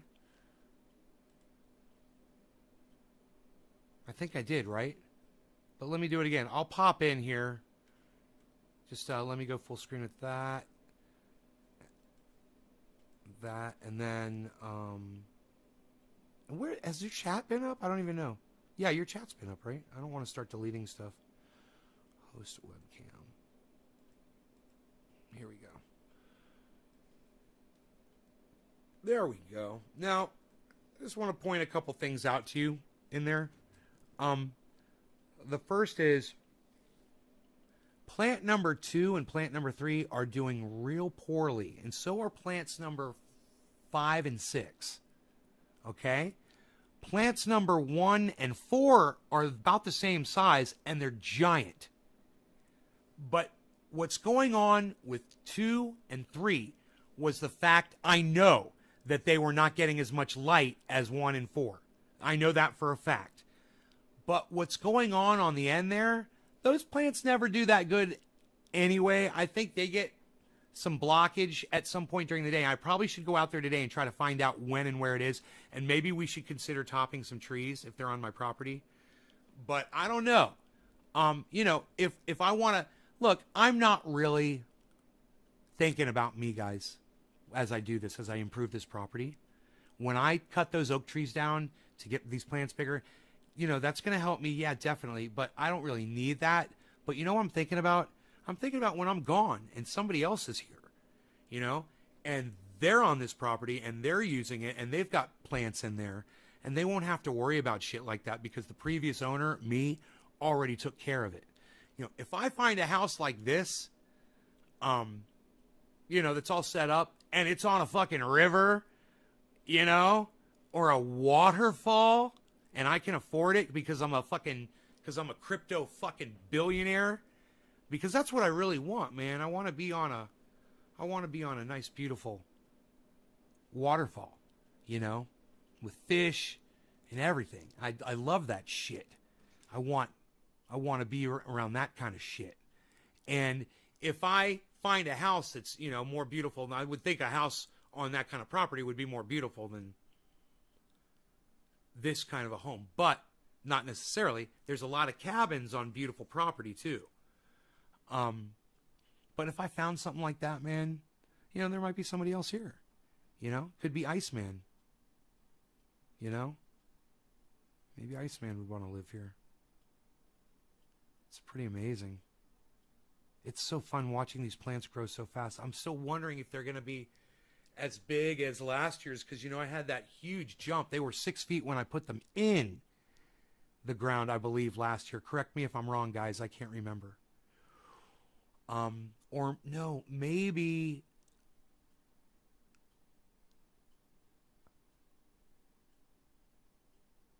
I can't remember, man. If you guys remember how tall they were last year, where's Bab Blue Jaws?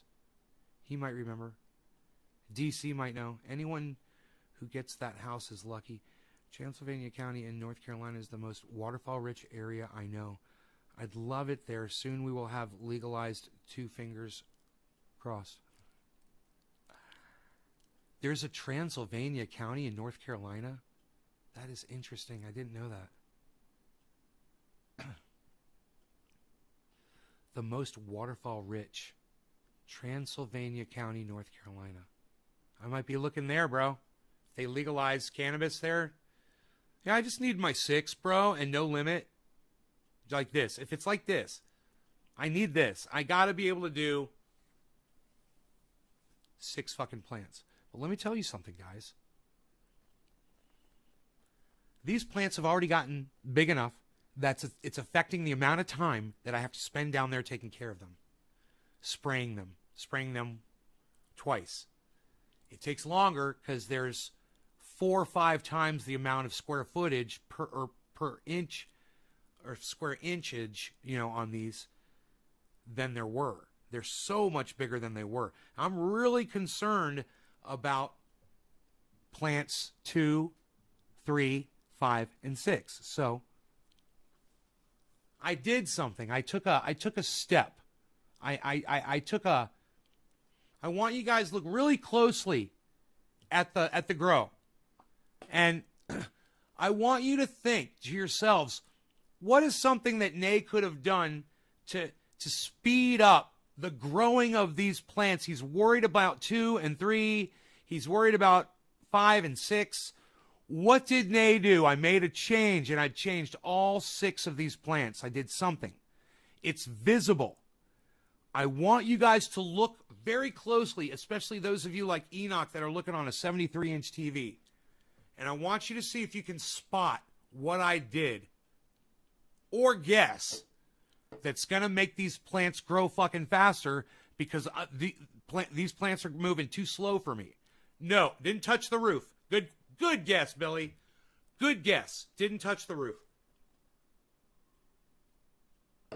It's something that you guys can see. It's down where the plants are. Training them, Haven't touched the plants. Did not touch the plants. Did not touch the roof. I will eliminate things as you say them. Feeding tubes. No, the feeding tubes were always there. Great question. Hey, Kevin Vaught, what's up, buddy? What change do you think I made to the grow to make these plants grow faster, Kevin? I made one change across all 6 pots. See if you can spot what I did. If you can see, if you can zoom in, look at each pot. There's no compost in those. Oh no, there's compost, bro. There's vegetable compost in there. Yes, there is. I made sure. I planted them with vegetable compost, all of them. Except for Mark's last plant that he planted. And I put the vegetable compost next to his plant number 6. Irrigation, William Benson. What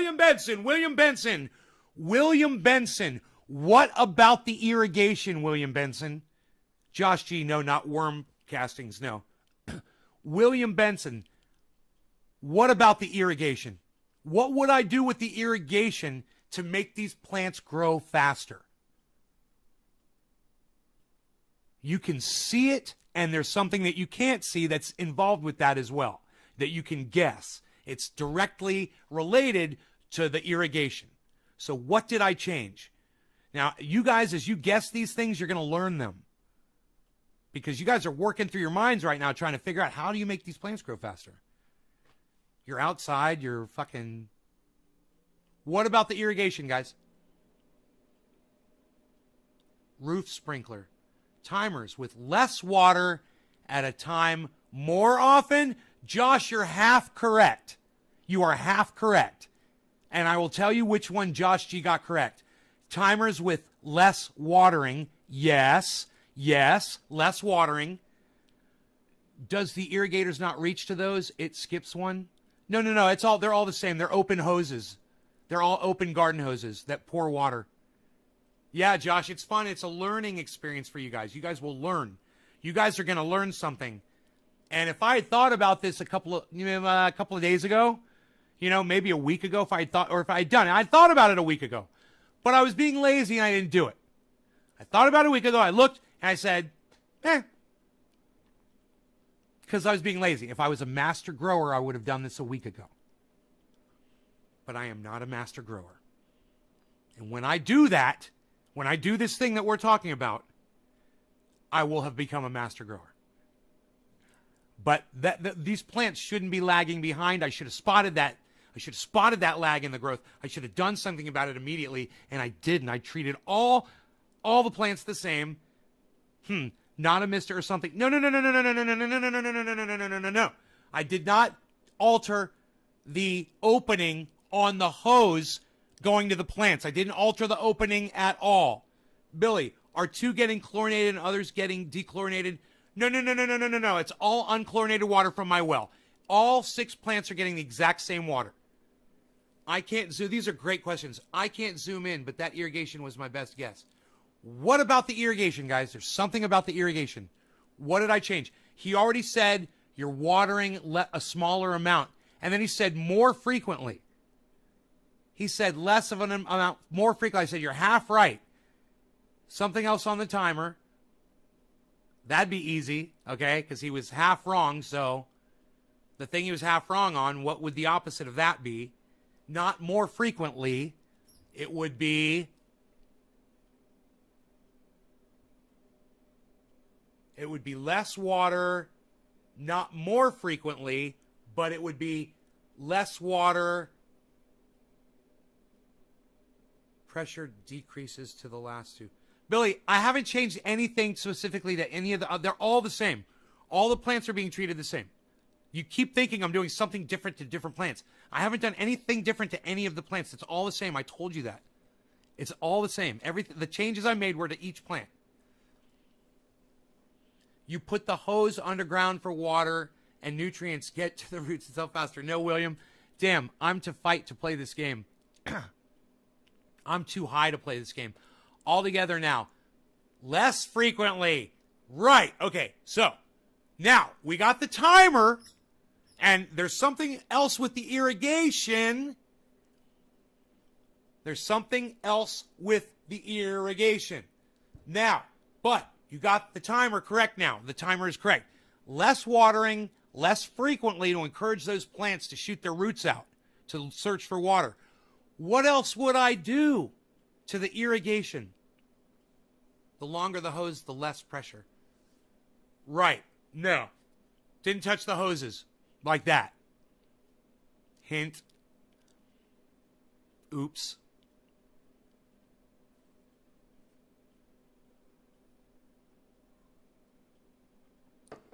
I still got Covfefe? Psh, I got Covfefe! Shut up! We're going all day! It's like a quarter cup here! Look at this. Look at this.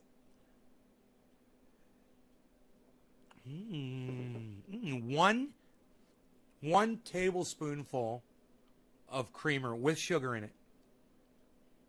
No whipped cream. No pouring the fucking creamer until the thing comes up.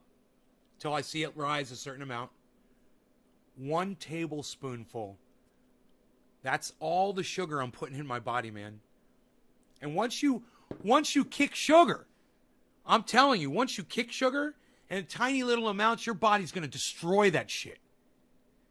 Your body's working down here. Your body's burning your fat. It's burning your fat. It's burning your fat. It's burning your fat. I'm telling you, it's burning your fucking fat. Yeah, I still got this. But you guys can see, it is fucking burning the fucking fat. What is this? What's that? What's that? Dun, dun, dun, dun. It is gonna be fucking Bionic Belly Day, man. I'm gonna be down there at the fucking springs like that. I'll be fucking standing like this. Like that fucking pirate. Fucking standing there like that saying, what? In my fucking shorts. I'm like, what, bitch? And that girl standing across the beach. Fucking Dave Humans. I swear, me, Dave, and Billy, we are going to be laughing and laughing and laughing. I might even bring a bottle of Captain Morgan's with me. I know they'll probably drink it, but I'll be holding it in my hand. Shut up, you. I'm going to do it. I'm going to get a pirate hat, too. I'm getting a fucking pirate hat. I'm getting a fucking pirate hat. I already got the goddams. I already got the goddams, man. Don't even, man. I already got the goddams. Don't even. I got them right here. I got them. I got the goddams, man. I'm ready. I got the goddams. I got this. I'm going to have that. I'm going to have my fucking pirate hat. I'm going to have my bottle of Captain Morgan's, bro. I'm going to be standing in the sunny fucking beach in the springs in Florida. And I'm going to have a six-pack, and I'm going to fucking, we're going to laugh and laugh and laugh and laugh and laugh at that girl. And be like, hey, you ain't the queen of nothing no more, honey. And there's a new king in town. Boom! Pow! What? Bulletproof, son. Nobody's even doing bulletproof anymore, pal. What are you even talking about? Man, I grew up with my father. When they had me, he was 36.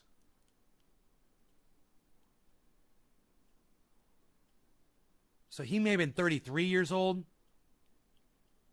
Something like that.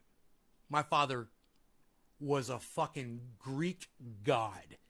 He was one of those guys came out of the military, and they were taught when he was in the army, they were taught to do push-ups and sit-ups every morning. That was one of the things he did every morning.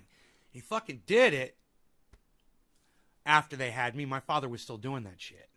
And my father looked amazing. He always had this fucking strapping 6 foot, fucking just amazing dude. And all these women were always falling all over him. It was like that scene from, really, it was Mr. Mom when the woman, when she leaves town and Keaton is home and the neighbor lady's coming over finding excuses to come over and hang all over him and shit. We literally had a neighbor, we had several that used to flirt with my dad like that.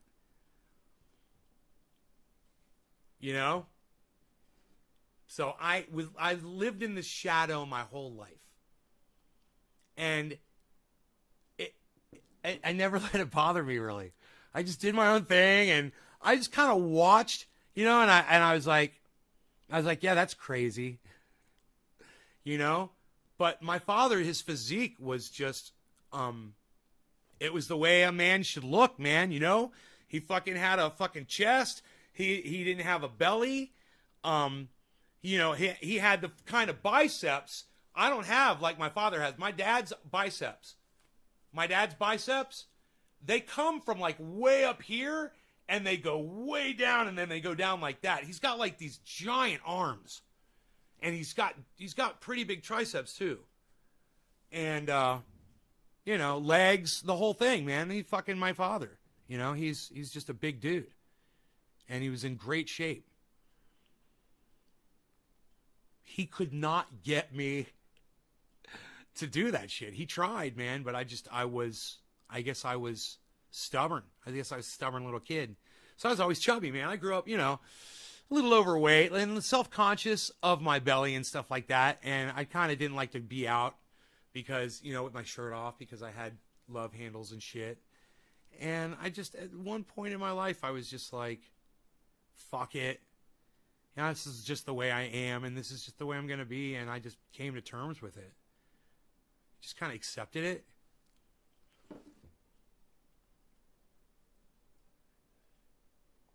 You should start planking. You want to see me plank, son? Here, look at this one. Look at this one. I'm working, bro. I'm working. I'm planking. I'm planking. I'm planking just a little.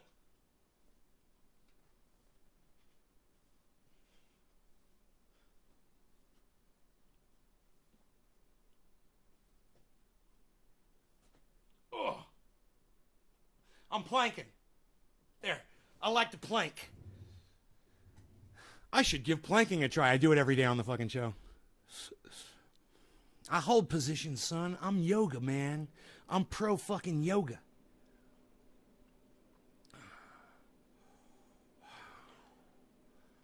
I'm pro yoga. Hey, man, if I pump that exercise 3 times in a row, Billy, do you think if I do that exercise that I just did, if I was hold my legs together and did it 3 times, because it makes it fucking almost impossible, and did it 3 times in a row, like 3 sets, do you think that you'd like be able to see the muscles? Because it burns so much right there. Man, you know, even with all my fat, I wonder if I'd be able to see the goddamn... I might try that. How long are you supposed to wait in between sets, Billy? Where the fuck is Robert Mulligan at? He knows. God, that was fucking... Dude, that was a job, what I just did. And it's a swivel chair, dude. John, you impressed? Bro, I'm going to put that on Twitter. Grease and Iraq, those guys were bronze giants, were ripped. Right on, William Benson. Yeah, man, you know, it's like my father and my uncle.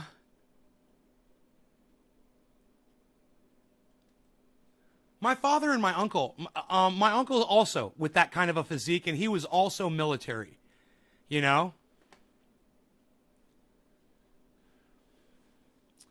Here, let's do this over here.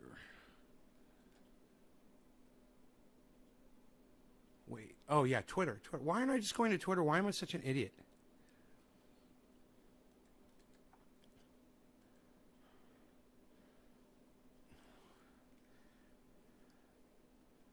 Hashtag it. I got a hashtag for you, Josh. I'm going to put it up.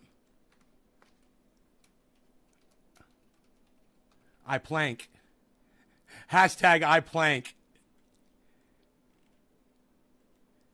Tweet. Oh, Griffin's on Twitter. Tweet. PayPal can make their platform better by making all transactions available on your account summary and not just the first 3. Fuck yeah, bro. Fuck yeah, man. At PayPal.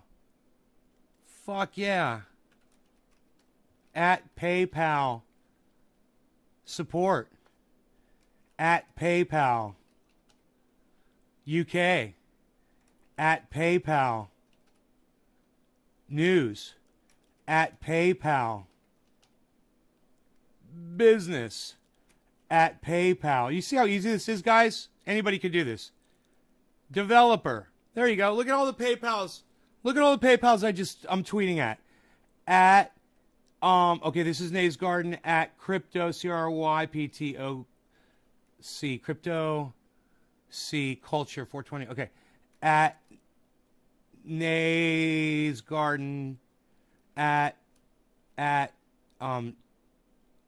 Nay Trendy, at Nays Garden Show, at my real name. Boom. Okay, you guys, I am retweeting Griffin's tweet. I want you guys to find Griffin. I want you all to follow Griffin because Griffin tweets the fuck out of me. And I want you guys to, and thank you, Griffin.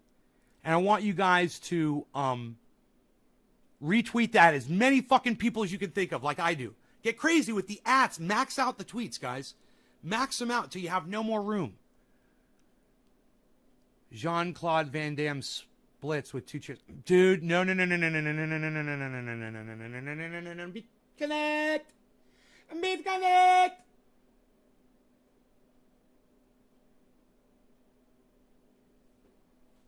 Do you guys think it's weird that I have pet spiders that I feed flies to? Let me know. I catch flies inside the house. I don't go outside and catch them and bring them in. But if there's one in the house and it's vulnerable, I catch that motherfucker. I did it this morning. There was one on the TV set. It was a horsefly. And I went and I grabbed one of the dog's toys. It's a little crab, little stuffed crab. And I just tossed the crab at the TV set. And I bapped the fly just enough to make it fall on the entertainment center table. And it was just like, so I picked it up and I went over to the spider web like I always do. And I went, and the fly goes, hangs in the fucking web. And one of the spiders goes like that. And then the fly moves again, and the spider moves really close to it. And then it moves one more time, and the spider's like starts wrapping it up, and the fly starts moving. And I never get bored of this. Nope, not at all. Thank you, Sean. I never get bored of this. Spiders, bro, Griffin is a cool guy. Nick Brown, yes. Grandma called. Okay, Orca, Grandma Orca. I find something else to use. You're tearing your chair to shit. I'm tearing my chair to shit. Bro, I got news for you. This isn't my chair, man. I've got 6 of these. And my other chair is in the kitchen because I spilled water on. I told the story at the beginning of the show. I spilled water on myself. I had to change all my clothes right before I started this podcast because I spilled water. I was looking down the hallway to see if Rogie was waking up and coming down the hallway. And I can't remember if he was coming down the hallway or not because I spilled water on myself. And it spilled here on the table and on my jeans and on my chair and on my shirt. So I had to move the chair into the kitchen, grab another one. So this is a totally different chair.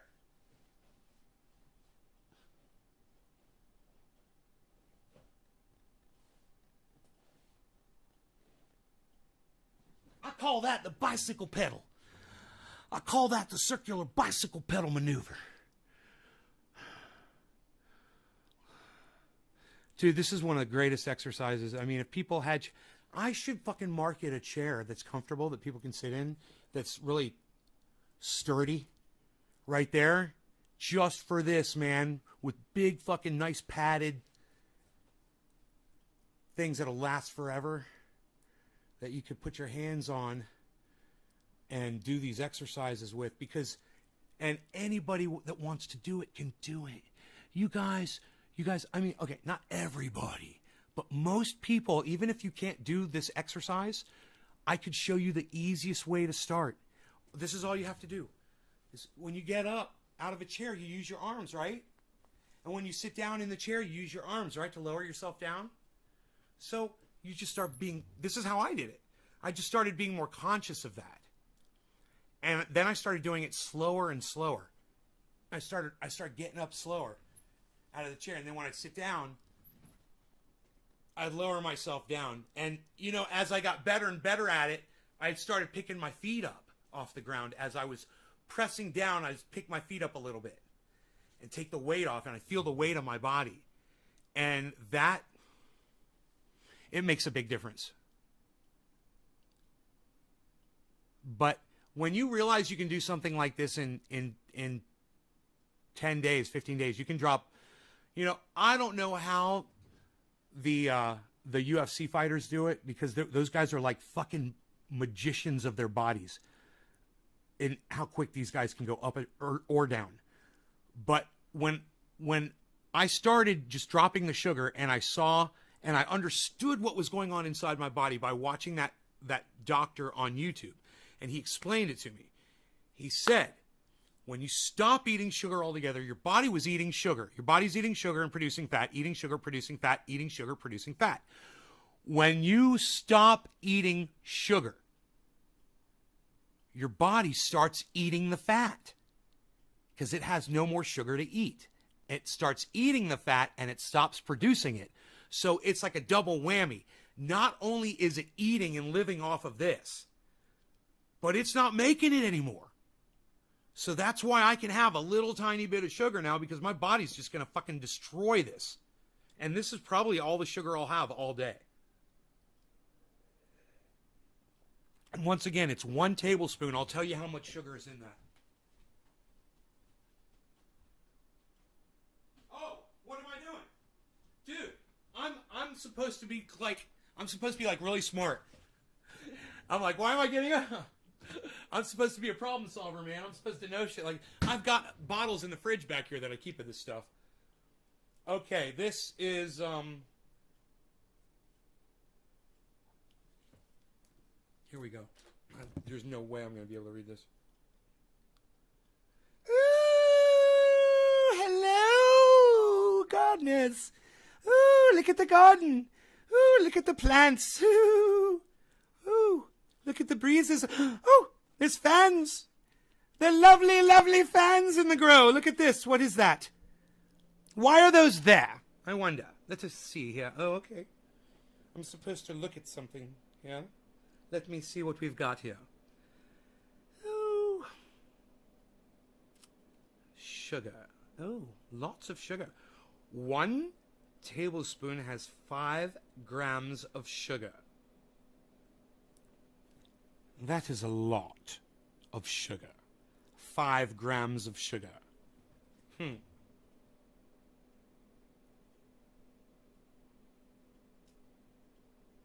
is really the only thing I would be worried about here.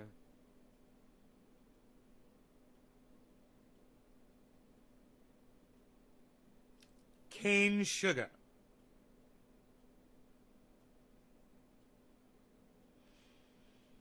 Sucralose, that is another form of sugar.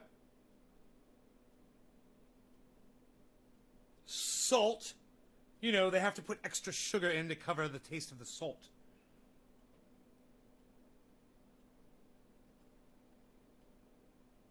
Oh, it's produced in a facility that produces nuts. Nuts. And soy products.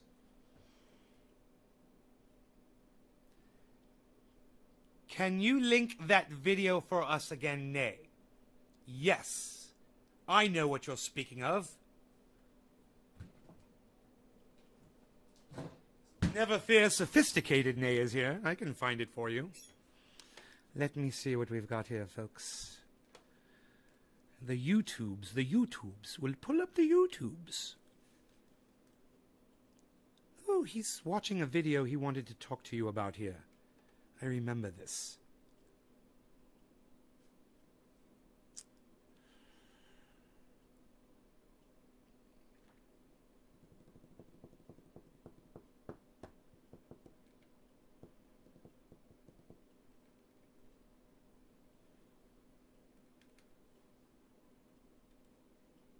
Dr. Eric Berg, DC, is the channel name.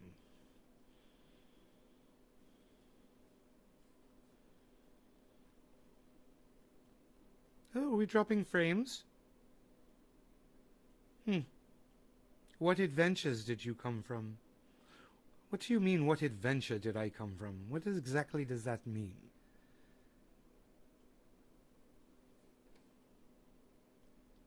Billy has a link. What sources and sort of link do you have, Billy? What various sources and sorts of links do you have there, dear sir?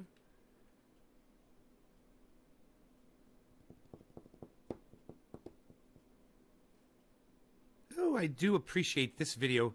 This is what happens if you stop eating sugar for several days. Here's a link to the video.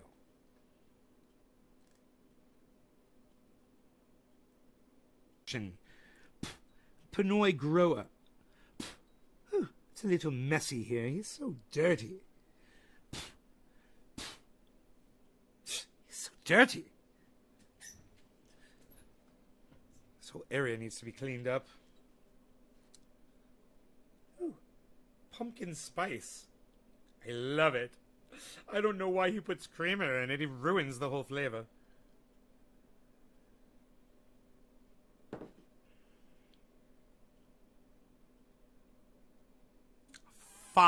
Was it 5 grams of sugar? 5 grams. Might want to go sugar free on his creamer, maybe. That's what I'm going to recommend.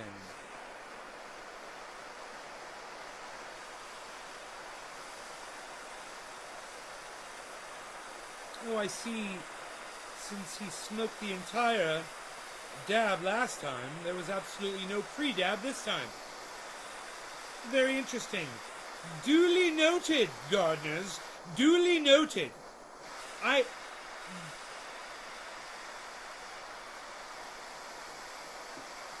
Glitch, hello. I'm fine, thank you for asking. I'm going to be doing a dab here. Dabbing. Some Pinoy grower. I know you don't use grinders, so how did you accumulate that? Oh, that's a fantastic question. I'd love to tell you that story. Perhaps maybe Nay would be better off to tell you than myself, though. Cheers. Cheers to the world, everybody. Ooh, look at these beautiful things to dab.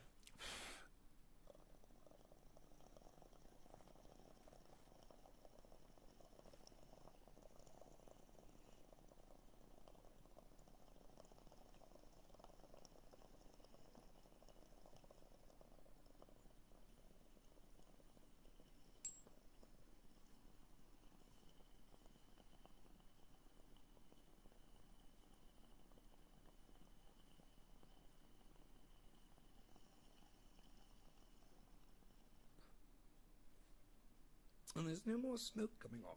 I've smoked it all.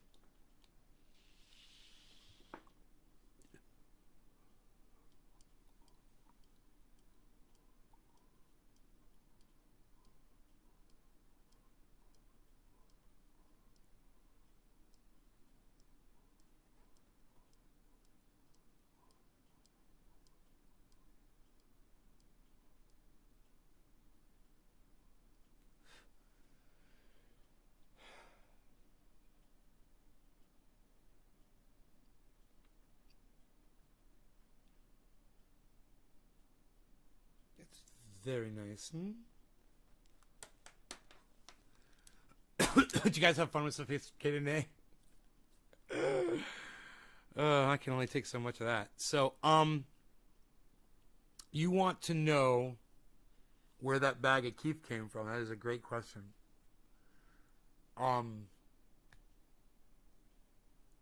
It's a fucking funny story. So, Dino and I we were blasting, right?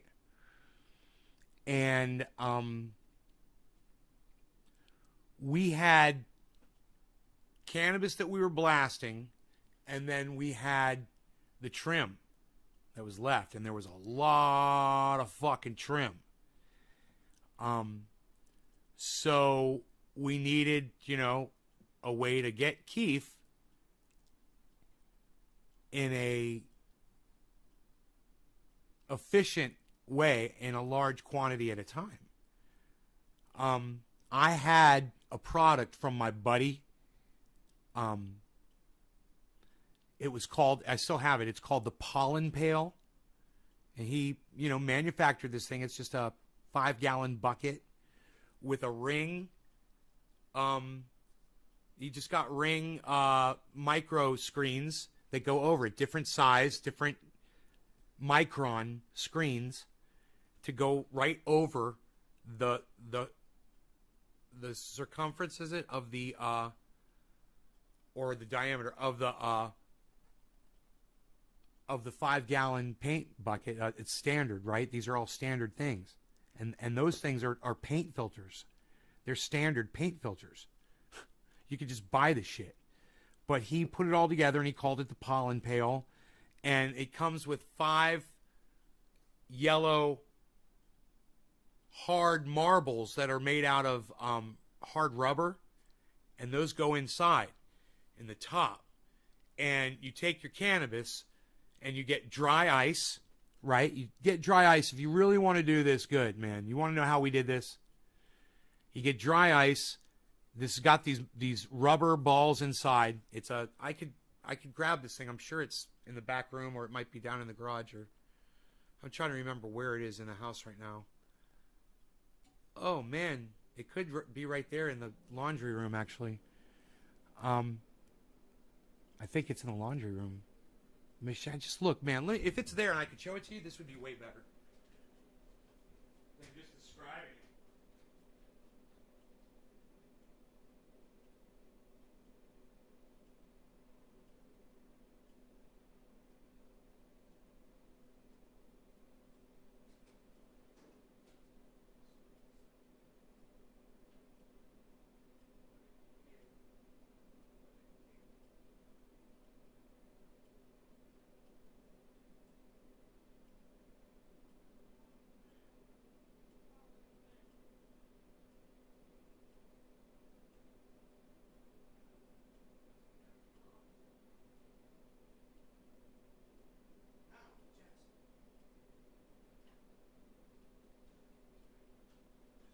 It must be down in the garage. I'm sorry, man. It must be down in my freaking garage. I'm so sorry. So it's a black bucket. It's got these 3 different screens. It's got the 5 rubber marbles that you put in there, and then you buy dry ice at any grocery store, right? Still this weird beer belly 6-pack muscle protruding through a gut. Right, Billy? You've quit trying. Yeah. Yeah. I just don't want the sugar in me anymore, man. I mean, I'm really benefiting. Because once you stop eating sugar, you start getting more drive. There's something about not eating sugar, man. It gives you like motivation or inspiration or something. It changes something inside you that gives you more. It's almost like testosterone if you're a guy. It gives you more drive, but it's not a sexual thing at all. It's like a drive to do things that you kind of think about doing normally, but you kind of put them off or whatever. And this just gives you more.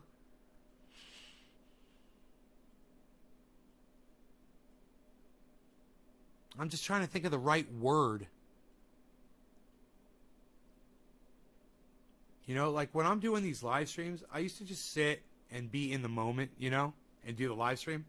Now, often I find myself thinking about what I want to go outside and go do. You know, and I'm thinking 2 or 3 steps ahead all the time now, which I didn't do for a long time, man. And I have a feeling it was the sugar. Because when I was a little kid, I wasn't really into it, man. You know, I was a smart little kid. And as I got older, man, I discovered chocolate, you know.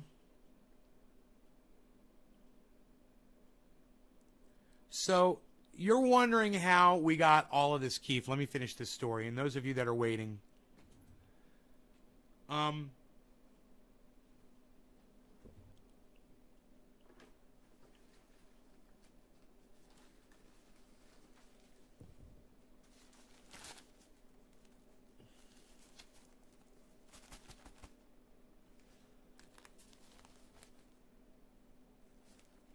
so I had this pollen pail, and we knew how to do it. And we'd used it before. And what you do is you take your cannabis and you mix it with dry ice. And I know this sounds weird, right? And those marbles in the top of the bucket, you put the top of the bucket on, right? And you can either press the bucket top all the way on, or you can just hold it on, because you have to hold it. And then you shake it. You shake the bucket. Now, I could imagine if you owned like a paint shaker or something similar, it would make your life so easy with this device. Because the paint shaker is meant to hold a 5-gallon bin. You put it in the paint shaker, it does its thing. You open that bitch up, and you got this much keef on the bottom of the fucking bucket. You have never seen production like this before. It's like magic. Especially if you're using a BAM strain, you know, and we really weren't. I can't remember what this was back then. I think it was like,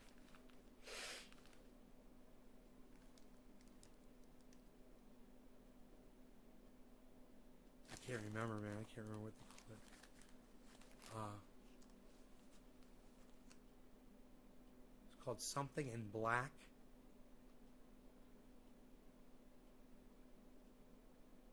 I can't remember. But there's still some really nice boulders like this one, man. Look at this one. Holy shit. Oh my god. Look at these.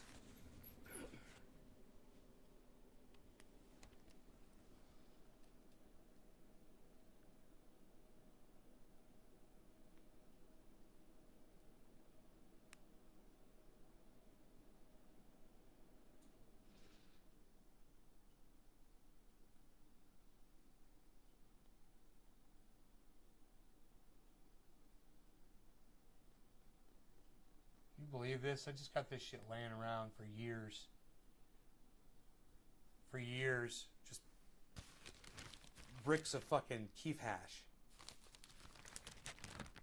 You know, boulders of keef hash. It's so beautiful to look at. I don't even touch it. I could do like my own goddamn cannabis cup right here in my house. I don't think you'd really want to smoke this stuff, though. When it comes time for me to make more oil, this would be great to try to make oil out of, extract oil out of with alcohol.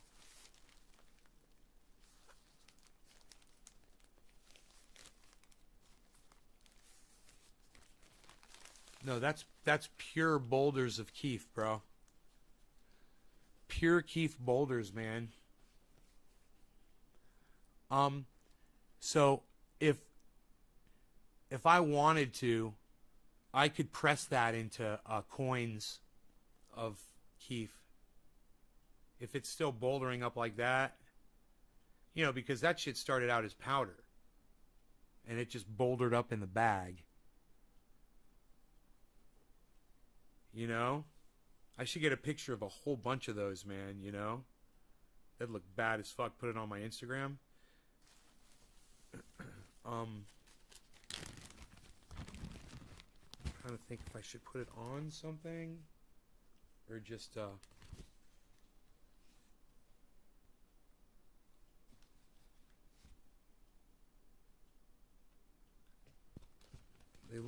they do look like they came off of another planet.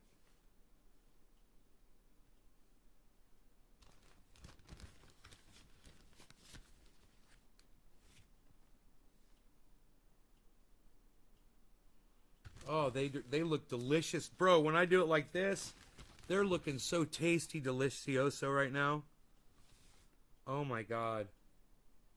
Oh my god, bro. They're like, fuck, bro.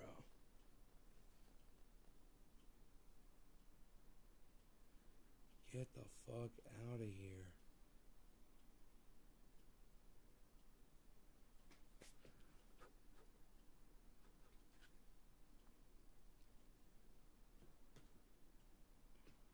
Just move everything out of the way. Okay, I hope my phone is off. You want me to smoke one? Dude, it might be the nastiest thing I've ever smoked in my entire life. Okay, I'll try it for you. I will try it. I got a clean bong, and I will try to smoke some, but I'm not expecting it to taste good at all. I'm expecting it to be just fucking horrible. Bro, do you know how old this is? Dude, I haven't even finished telling you guys the story yet. So those of you guys that are still here, kudos to you. Here's the rest of the story. So we needed a way to do a whole lot because we were looking at, we were probably concentrating 8 pounds of cannabis or something. It may have been blueberry, but it was a blueberry that we didn't like. It was like DJ Short's blueberry, and we both fucking hated it. And you're like, yeah, let's just fucking concentrate it all, bro. So we took, 8 pounds to blast. We took 2 pounds to turn into, keef or whatever. But there was no way we could sit there and shake that fucking thing, and we didn't have a paint shaker. So Dino's like, we don't need a paint shaker. I was like, why? He said, because we got a Kenny. I'm like, what's a Kenny? He said, Kenny's a guy who will do just about anything that you need him to do if you hook him up with something to smoke. And if we say, you're going to get some of this keef out of it, he'll do whatever we want him to fucking do. I'm like, really? He's like, yeah, he can fix anything too. Anything. He's like, you got anything that's broken that you need fixed? I'm like, well, my weed eater doesn't fucking work. He's like, weed eater? Bro, he'll sell you a fucking weed eater for fucking $30. Just fucking badass, brand new condition. I'm like, what? He's like, he's got a whole garage full of weed eaters and lawnmowers. I'm like, what, man? So, he brings Kenny over. And Kenny fucking sat there and shook this whole goddamn 2 pounds for us, man. While we sat there and blasted out on the driveway. We all just sat there and chatted. It was so fucking cool, man. He hooked us up.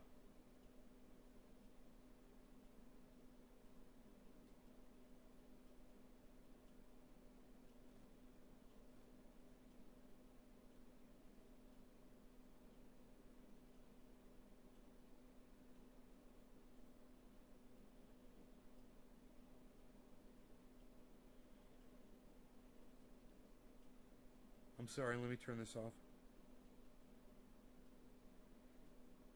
I have to use my fingerprint or put my code in to turn my phone off. Because write this down.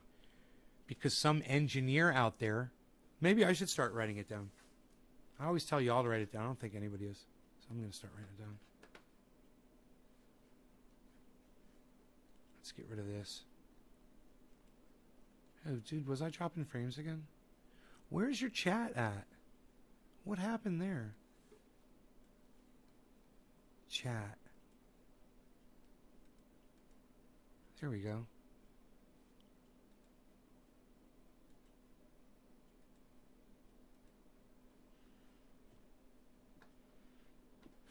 Okay, there we go. Cool. Yeah, I gotta get a picture of this. Forgot what I was fucking doing. I turned my phone off. I turned my phone on to take a picture. And then I turned my phone off before I took the picture. Because I'm not high at all. Why you beasling? Little beazle. Why you beasling?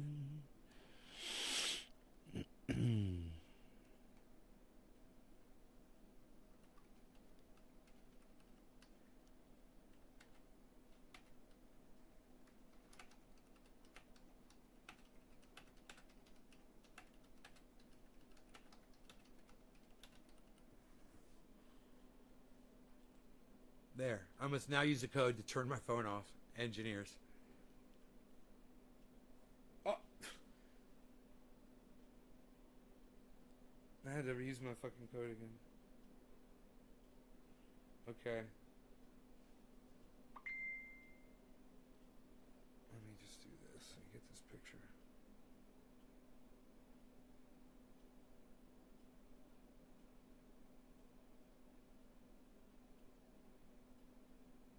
Now let's try it with the flash.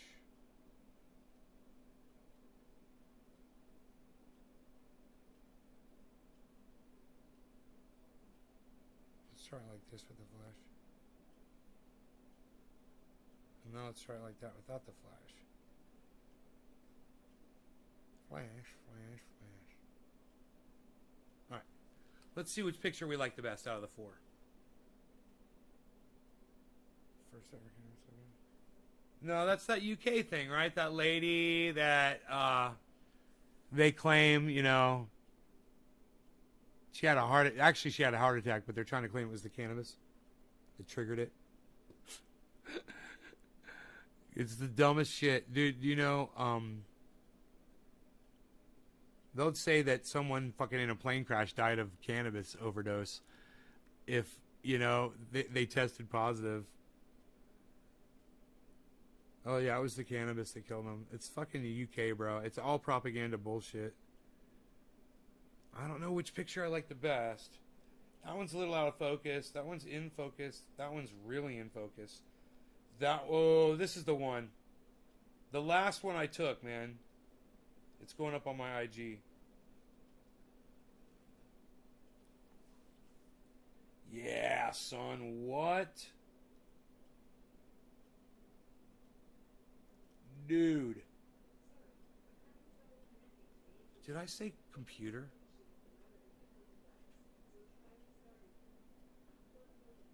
My computer's talking in there. Write a caption. I'll write a caption. Come see my 3 times daily live podcast 10 years running. Did we say what year was that first live podcast? I'm just going to say 10 years. Come see my 3 times daily live podcast 10 years running. That's what I'm putting for the title on IG. Billy, oh, where are you at, buddy? Where's he at? 3 hours ago. Where is that, bro? Looks a big over. Is that... Dude, is that hotel on an overpass? That is the... What is that? That is the weirdest looking optical illusion. Oh, what is that? Oh. Oh, I see. It's behind a structure. I see. That's the overpass. Oh, that is a funny optical illusion.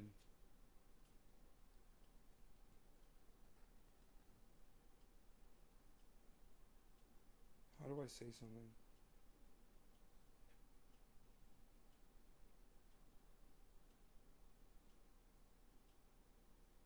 You created an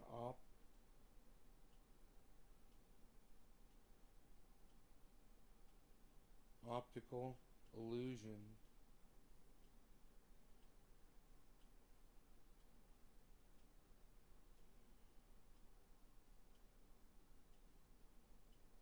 A hotel on an overpass you drive under.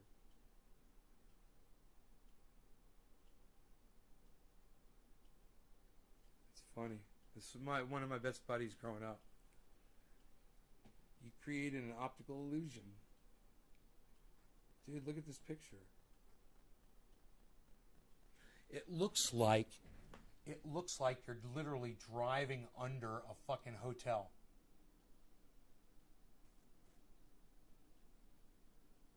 Looks like the hotel's sitting up on the overpass. Isn't that funny? And it looks like those cars are going to drive right underneath the hotel. It's great, man. What a great little fucking optical illusion. He doesn't even realize he did it. I wonder where that's at. I bet you that's near the airport. Is he going somewhere? Are you flying somewhere? I wonder if he's out near the airport.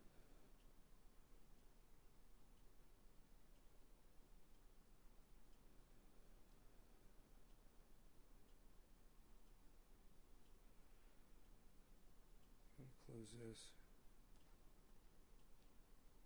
Oh, I wonder, did I upload that to IG? Did it? I wonder if it went up. I don't want to turn off my phone if it's not up there yet. Does that affect my bandwidth at all? We're good? Man, I'm so freaking ripped, guys.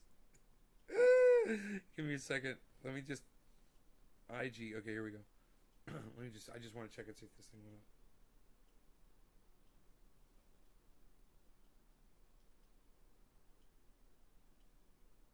My little Keith pile here.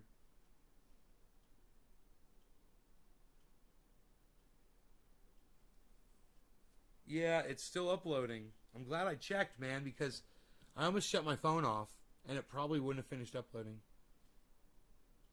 I don't even see it yet.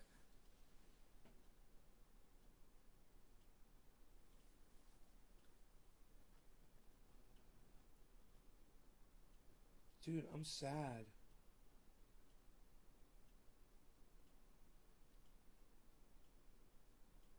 It didn't upload? Oh, there it goes. There it goes. It just uploaded.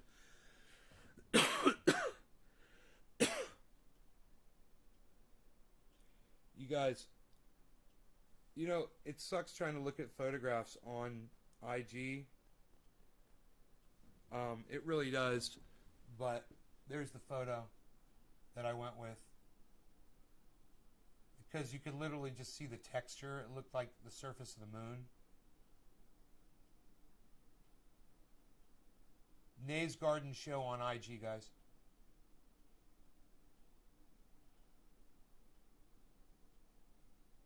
Come see my 3 times daily live podcast, 10 years running.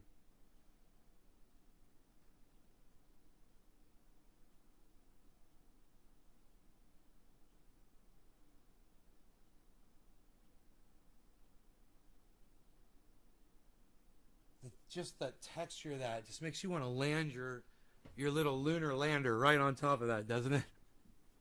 I want to land my little lunar lander right on top of that pile of rocks. They look like gallstones. Do you know they say the most amount of pain that a human being can experience, supposedly, is stones. I think it's not gallbladder, but what's the other one? Maybe it was gallbladder stones. I forgot what I'm trying to say. Kidney stones. Kidney stones. Kidney stones, the most pain that a human being can experience.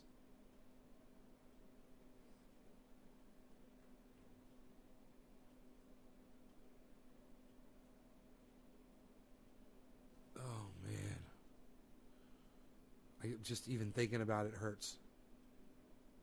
I think I'm trying to pass one right now. Oof, it hurts so bad. Oh, God.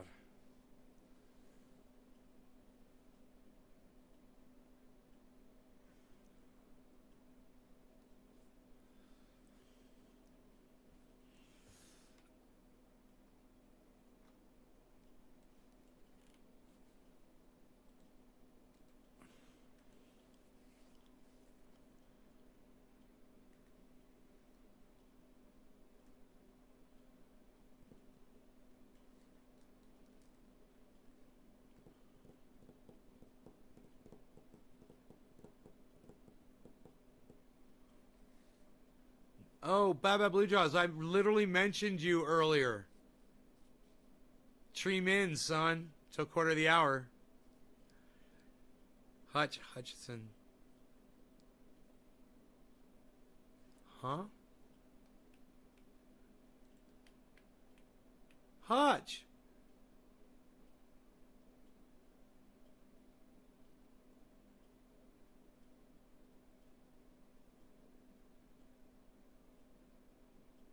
Jesus fucking Christ, Hutch, I'm sorry, brother. Welcome to the show, man. I missed you so much.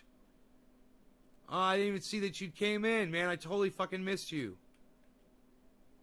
I'm glad you're here, man. I was just thinking about you, bro. It's fucking crazy. I think about so many of you. No notifications. Are you on Twitter? You're on Twitter. Get Twitter notifications, bro, from my at Shader Ben, bro, on Twitter. You'll get notifications from that, I bet. I wouldn't be surprised if that one worked.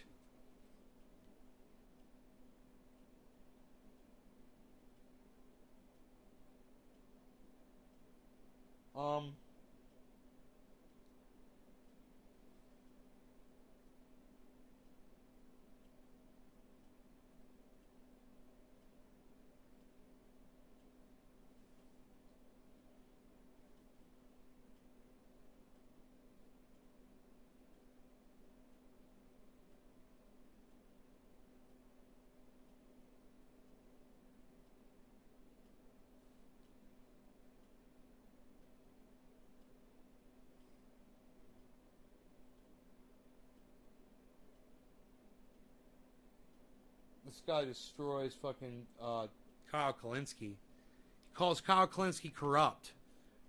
What do you guys think when someone says someone's corrupt? Okay, Google. Corrupt definition.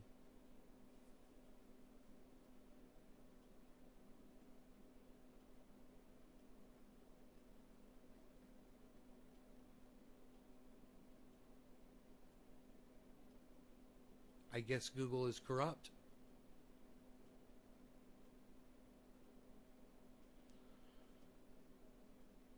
Ever start gold leafing something with a texture, you'll never get done. Here's the definition of corrupt. Having or showing a willingness to act dishonestly in return for money or personal gain. No shit. That is the correct word. Kyle Kalinske is corrupt. Holy shit. Dude, this guy, I don't know who this guy is, but he totally exposes him. Let me tweet at him so he knows I'm going to do this.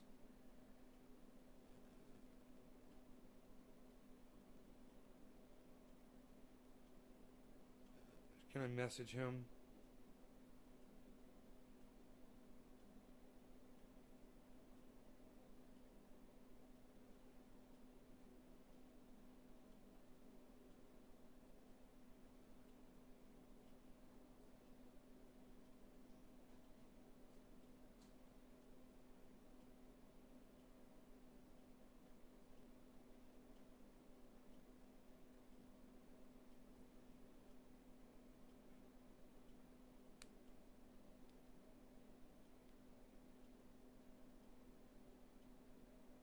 The Rebel Renegade.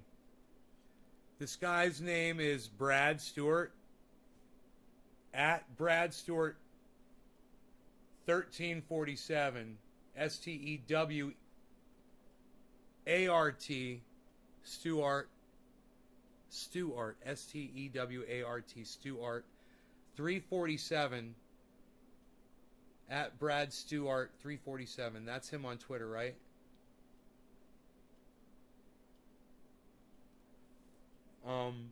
I'm just telling him that I'm going to review this. Hopefully I won't start.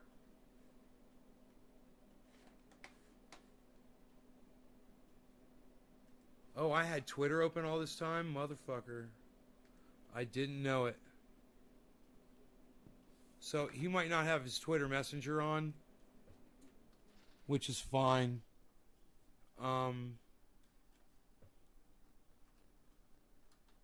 You know, I'll review his shit anyway, but I'm just letting him know I'm reviewing it. He does a really good fucking takedown of Kyle Kalinske.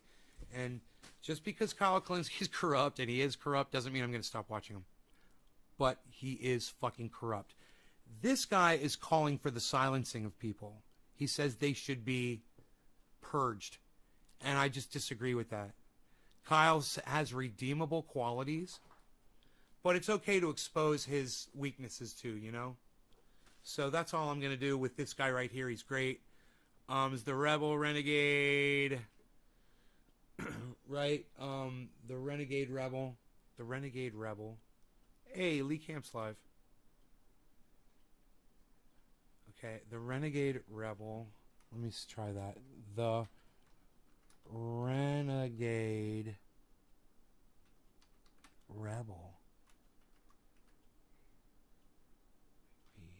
I'm seeing if he comes up. He doesn't.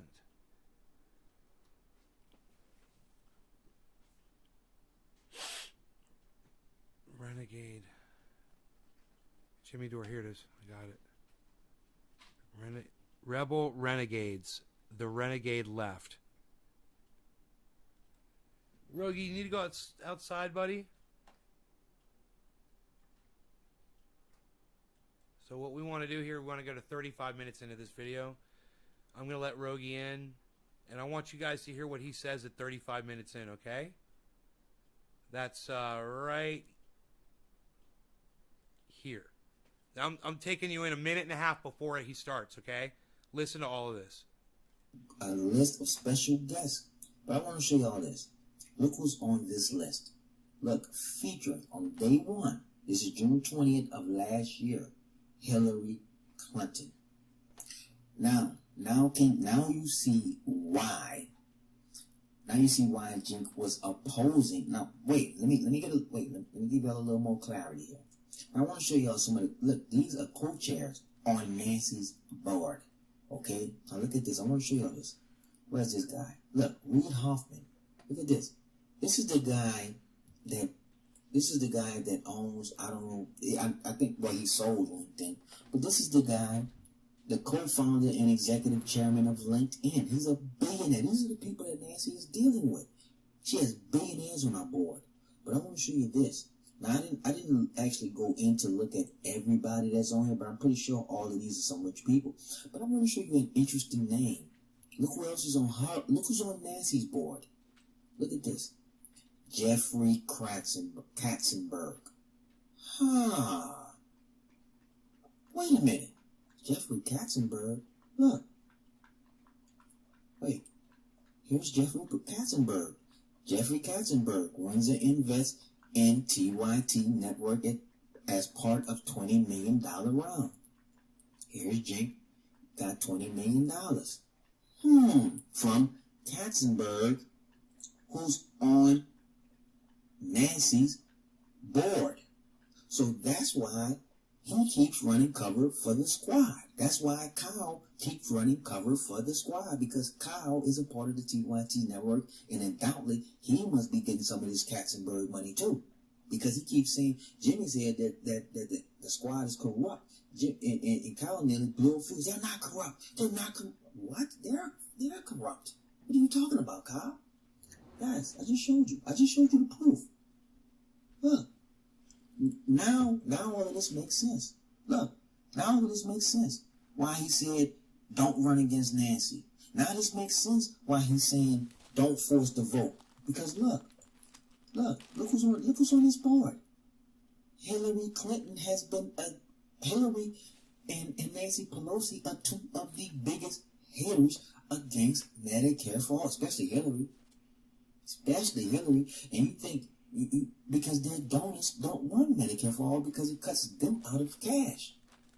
So if Hillary is on this board and Hillary really hates Medicare for all and Nancy hates it, and his donor who I just showed you, Jeffrey Katzenberg, the same guy, while this schmuck is sitting here laughing and smiling. Does it make sense now? Now let's do all the connections. The Justice Democrats, Kyle and Jink.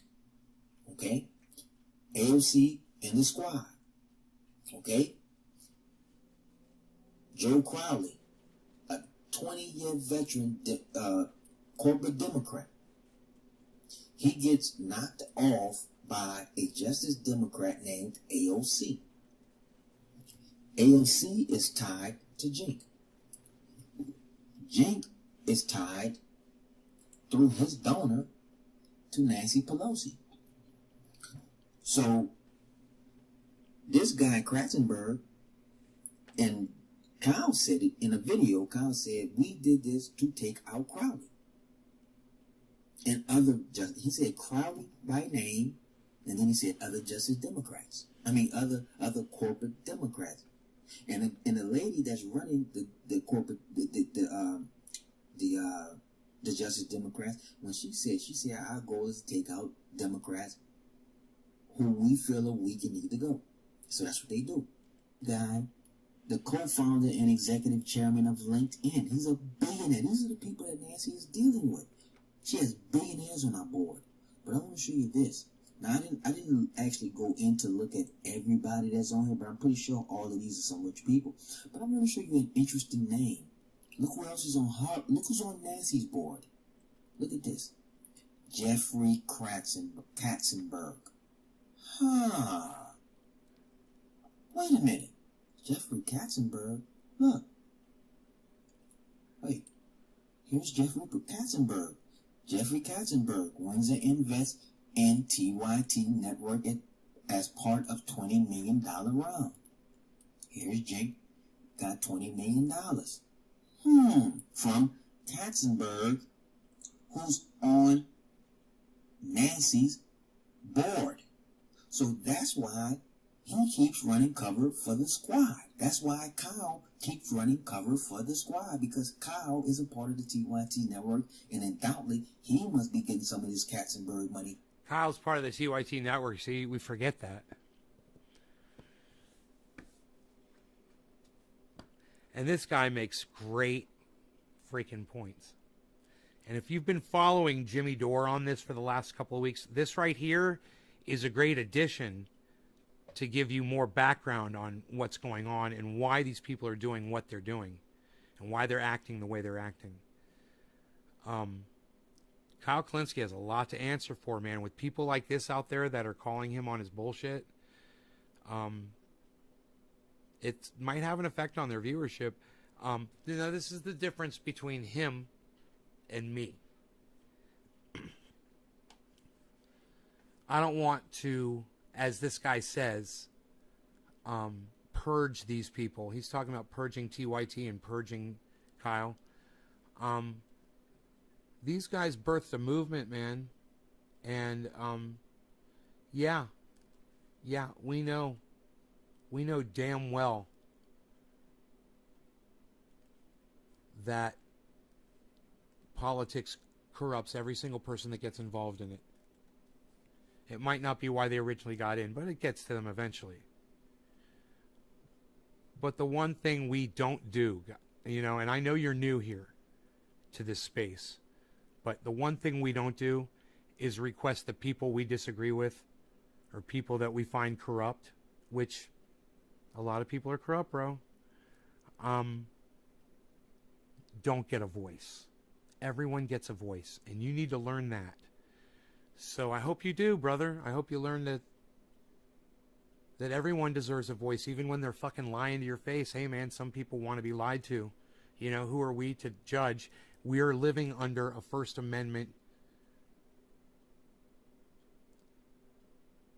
rule.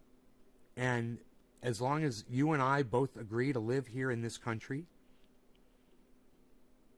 we need to honor that rule. And if you don't like that rule, the First Amendment, then be the first person to stand up and say you don't like it. But at least you'll have a voice to say it, right? You won't get far with that. I promise you. But, that's the way you're acting right now. You're acting like you said, and I want to read you guys the tweet. Brad said,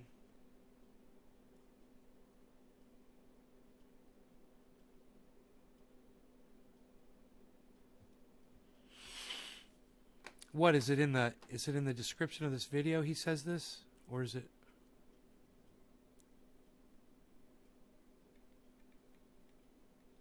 show more? Here we go. No.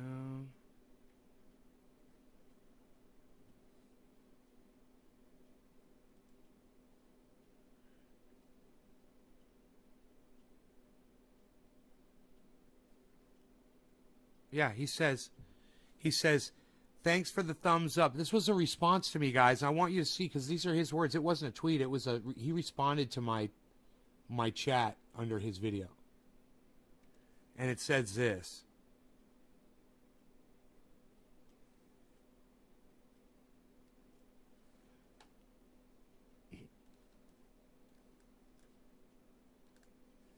As you can see, I said, thumbs up, great points. Now show your face on your video. And he said, thanks for the thumbs up. I have plenty more investigative work planned. Make sure to subscribe and share the video. Our plan is to unite the real left and purge the fake progressive grifters. So he's calling for cancel culture on these guys. And I totally disagree. I tell you to subscribe to everybody. You know, and just know when people are lying to you, man. And learn. I'm going to teach you by watching this show. Or you're going to keep it real. But as long as I keep it real and Rebel Renegades keep it real, we don't have to ask for or call for the removal of someone. And that's what he's doing. So, you know, take a second look at that. Because it's... these guys have been here for years. They've won a lot of hearts and minds in what they've done. And yes, they are wrong. And yes, they are covering each other's backs. And yes, you have exposed that and keep doing that. And we love that. But just don't ask for them to be silenced. That's all. That's borderline Nazism. It's fucking straight up. It's blatant Nazism. What am I, crazy? It's fucking Nazism, bro. If you disagree with someone, it's okay. Even when they're wrong, it's okay. Have you ever been wrong about something? Are you telling me you've been right about everything your whole life? Because that one time that you were wrong about something, what if everyone said, well, you need to be silenced forever now? You know, you need to be purged. To use your words, bro. Purged. Bad choice of words, maybe? I hope. I hope, man. It's great. Instead of saying purge, say expose. Say exposed. In fact, I'm going to reply. I prefer exposed to purged.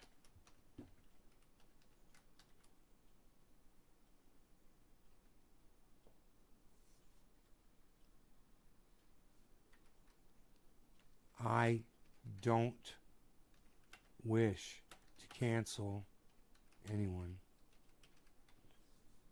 Everyone should have a voice.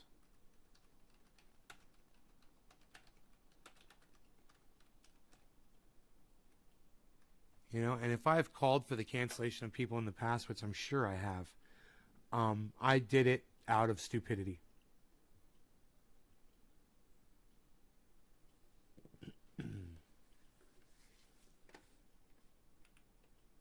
So, Bettany could make moon rocks. Dude, who needs to make fucking moon rocks? You can mix that shit up in your bowl, bro. I made that shit before the first moon rock ever came out. I did it in my bowl. So easy to do, bro. So easy. I got my concentrates. I'm not going to do it because I'm all energetic right now. And if I do one, I'll be knocked the fuck out. And I'm not trying to get knocked the fuck out. So, I'll show you though. Put your cannabis in the bowl and take a little oil and take your lighter. We'll scoop up a little oil on your dabber and take your lighter, heat up your dabber, and the oil slides right on the top of your bowl. Then take your keef and sprinkle it on, and boom, there's your fucking moon rock. You're smoking a moon rock right in your bowl. I made that up years ago, way before moon rocks came out. We had way better names than moon rocks. Actually, moon rock's a cool name.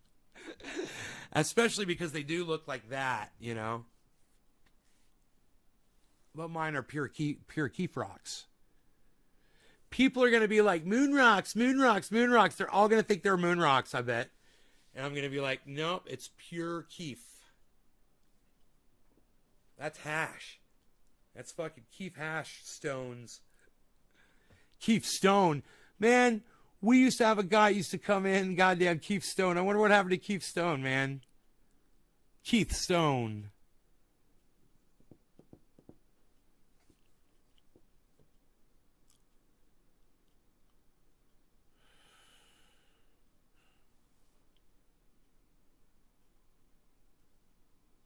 Yo, Rebel Renegades, are you here?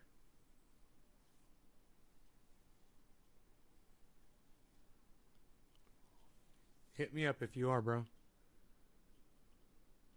Keith Freeman. Hey, there's Keith Freeman. Sean Days. Nay all day, says Nick Brown. We've been live for 3 hours, guys. In 30 seconds. No, 30 seconds and 2 minutes. 2.5 minutes. It will have been... I thought that was a 59. It's a 57. We'll have been live for 3 hours. In 2.5 minutes. In 2 minutes and 15 seconds. It's taken me that long to tell you guys. It took me 15 seconds to tell you.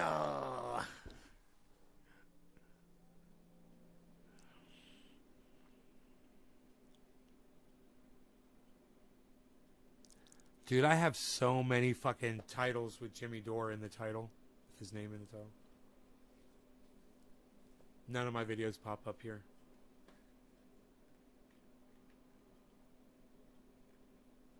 Even though I follow me. The Dive with Jackson Hinkle.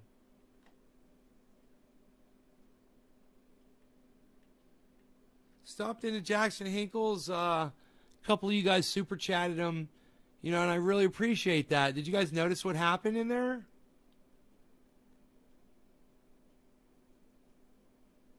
Anybody? There wasn't a lot of you guys there, so I'm just going to go ahead and say. So we're in Jackson Hinkle's, and I got on Twitter, and I'm like, hey, everybody, come on in. I'm in the chat. You know, come join Jackson Hinkle.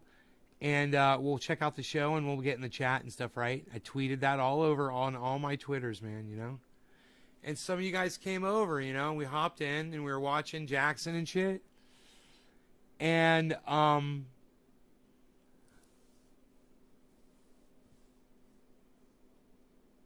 somebody super chatted him and said, I think it was Randy or somebody said, Nays Garden sent me here. And he said, when he read the super chat, he goes, hey, Randy, right on. Thank you for the super chat. And I was like, oh, man. What did I do, man? What did I say? What did I do? Hope you feel better, Karen. Who's Jackson Hinkle? Hinkle. Hinkle.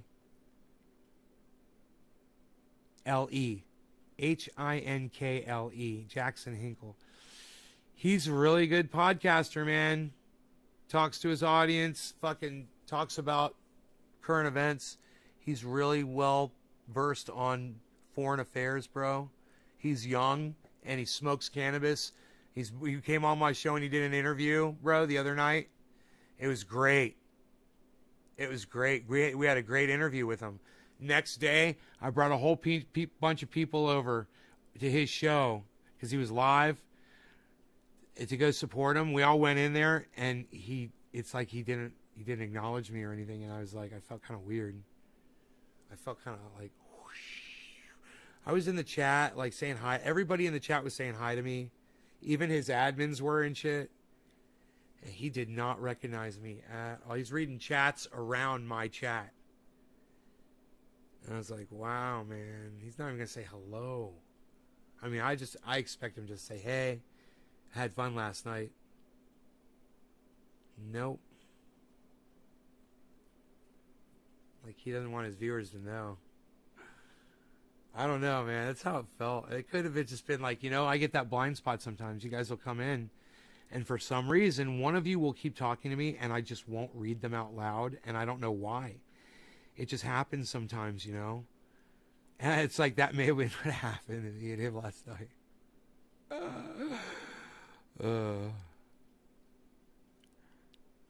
Or maybe it was something I said. Maybe he saw something on my live stream somewhere he didn't like, or he heard something, or somebody said something to him, or whatever. Who knows? But keep going over there and supporting him, and keep telling him that Nays Garden sent you. You know, Jackson Hinkle. I think you'll love his show. You know?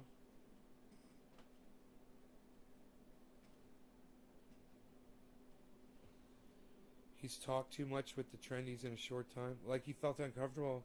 Maybe he felt like he revealed too much of himself with us. It's like they know everything about me. They could see right through me. He's like, they asked me what my political affiliation was, and I said, I don't like labels. I said, well, I'm a political independent, you know. It's easy for me to label that. I'm a progressive, I'm sorry, progressive independent. I said political. I'm a progressive independent. I was like, I support progressive policies, and I'm independent of any party. You can just call me that. Yeah, Mao T is fucking great. Check out Mao T, guys. Mao T World. Mao T Space World. Mao T World. Why can't I just say that?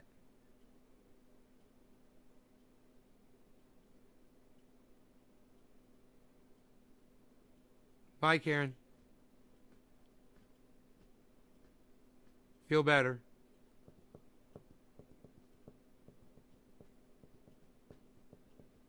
Was about to go live, then this happened. Yeah, then I spilled a glass of water on myself. All over myself. If you guys hadn't heard the story, all over my shirt, my jeans, the floor, this table, and this chair. And I had to get the other chair and get a new chair. This is a new chair. The other chair is drying in the kitchen right now.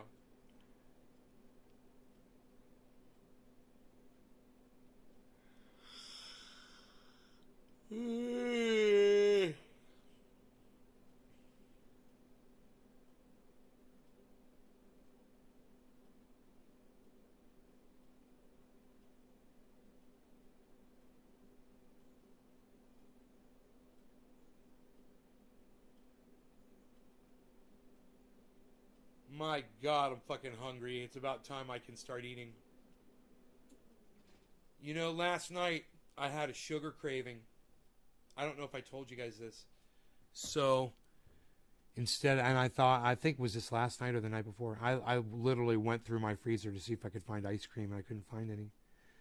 So I grabbed a pickle. I ate a single pickle, and then I had a piece of celery, and I had a bite of celery, and I put a drop of salad dressing of balsamic vinaigrette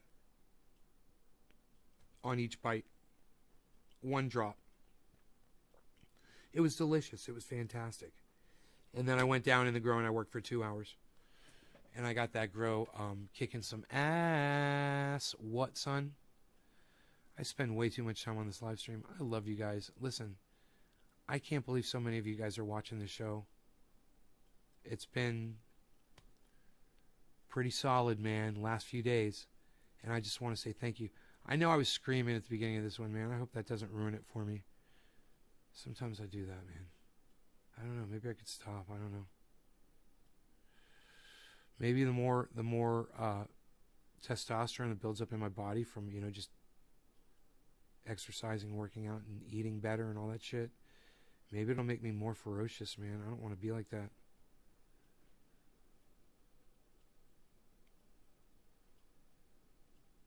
I want to love all of you.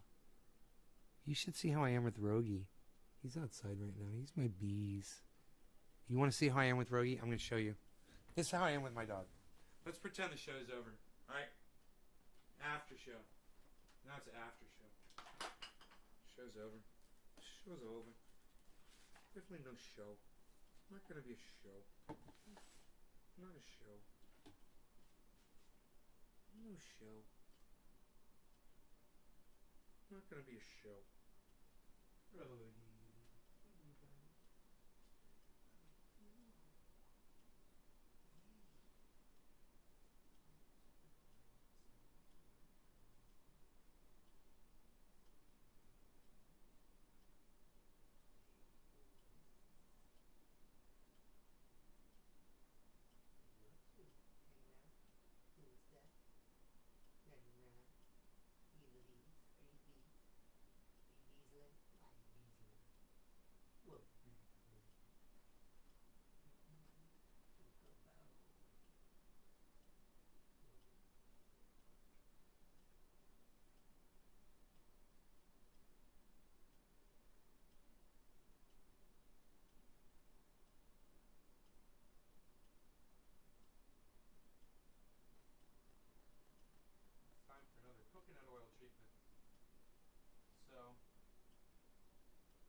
guys who have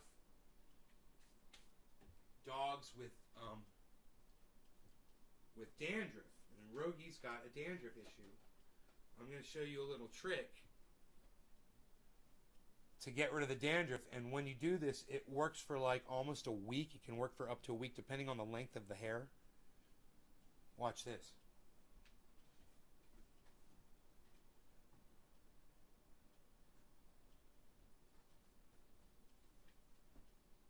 You get you a big thing of coconut oil, right?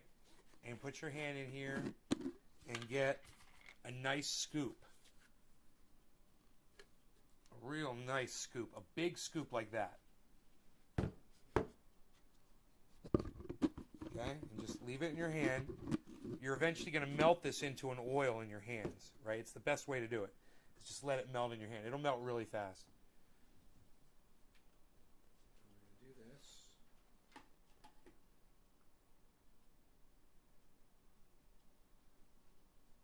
Okay.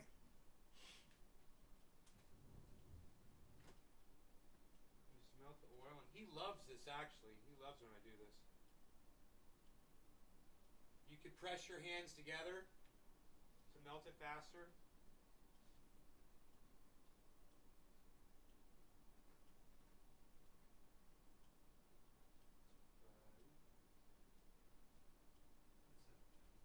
And then just, once it's real nice and melty, just rub it in. Rub it in. And rub it into the trouble spots, like near the top of the tail. All over. Everywhere that you saw dandruff. Up here on the head, under the collar. Good boy, Rogan. Now I usually go like this. I rub it in and then I get it down into the skin with my fingers. Like that. Just get it way down in there. Work it in there.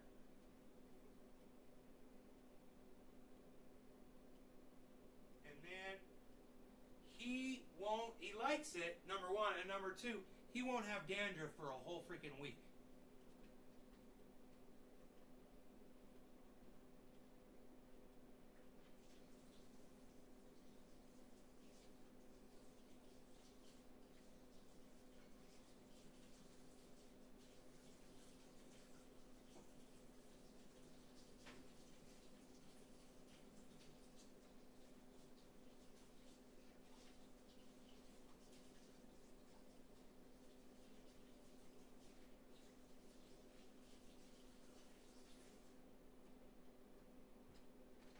And, you know, I've never noticed anybody not pet Rogie because he's got dandruff when he's out.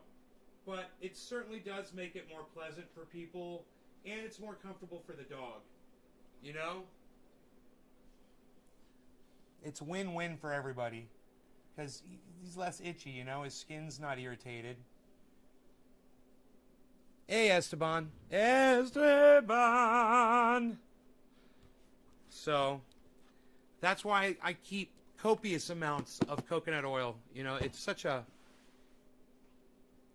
It's just... It has so many uses around the home, you know?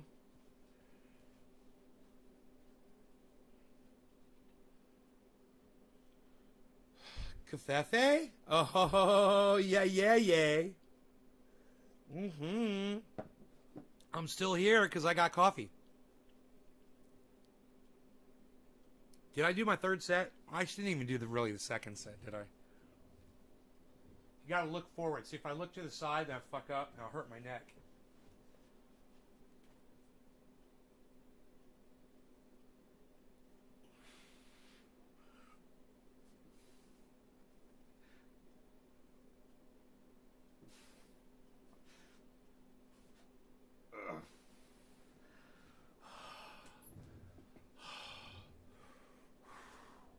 That's the second set.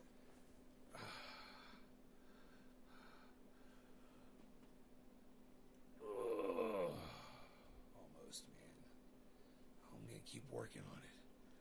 I'm going to keep working on them muscles, man. You guys are going to see them develop. over a little bit of time, man. It's not going to take that long.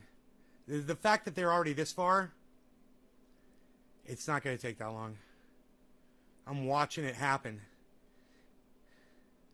I'm watching the weight come off. I wonder how much I weigh today. I was like, did I weigh myself today? I think I forgot. Man, it got to the point where I didn't weigh myself today. I don't think I'm even concerned about my weight now. Isn't that crazy? Last time I weighed myself, I was 175. Let me see what I am with jeans and a t-shirt on. Let's find out.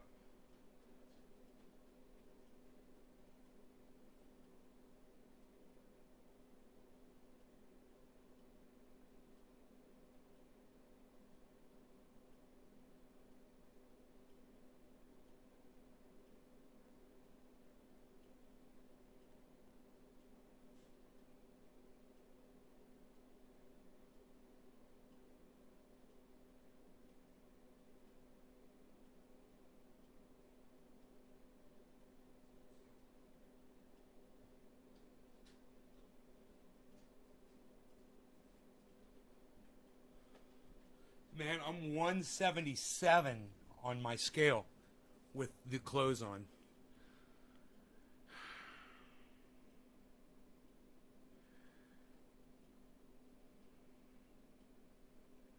Sugar gets converted into fat. And what's crazy is you can eat fatty foods. You just avoid the sugar, but you can eat like bacon. You can eat fatty foods. Because your body will learn to eat fat instead of eating sugar. And even those fatty foods your body will be affected differently by them when your body is working differently in the way it digests food. Imagine your body just going after all the fat in itself. Like when you introduce THC to a cancer cell, it just eats itself. Green tea with lemon helps cravings, or just drink water. Green tea with lemon? I gotta remember that. The water helped. Water, the celery, and the pickle, man, that all helped last night, bro. And then just working, getting on the scale and then thinking about what's more important, eating something that's murder powder, murder poison, murder juice, or having that six-pack I want so bad, man. I want to fucking get rid of that and get rid of this. This has got to go, man. I should not be able to do this. And when this is gone, then I'll know, man. I'll know it's probably time to go see a plastic surgeon and get some skin removed. I figure I'm trying to figure that out. I'm trying to figure out if I'm going to have skin. I'm pretty fat. There's a lot of stretched skin right here, man. So I'm afraid, yeah, there might be some of that. But I'll just see a doctor.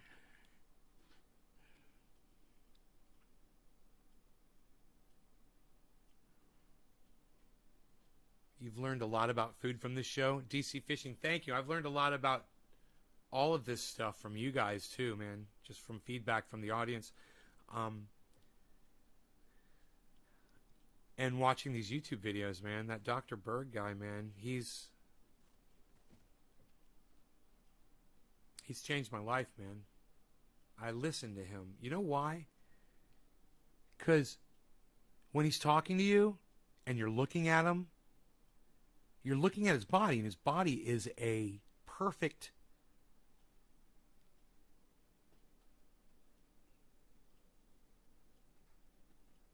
form of evidence that what he's saying works. Doesn't matter if he was ever overweight in his life or not. I can't imagine that he was. But when you just look at his age and the condition that he's in, you're like, this guy's in fucking great shape, and he's sitting here telling me that this is what he does to be that way. And it's just the most fucking believable thing. My mom says he's crazy. 4 eggs a day, that's crazy. Don't do that.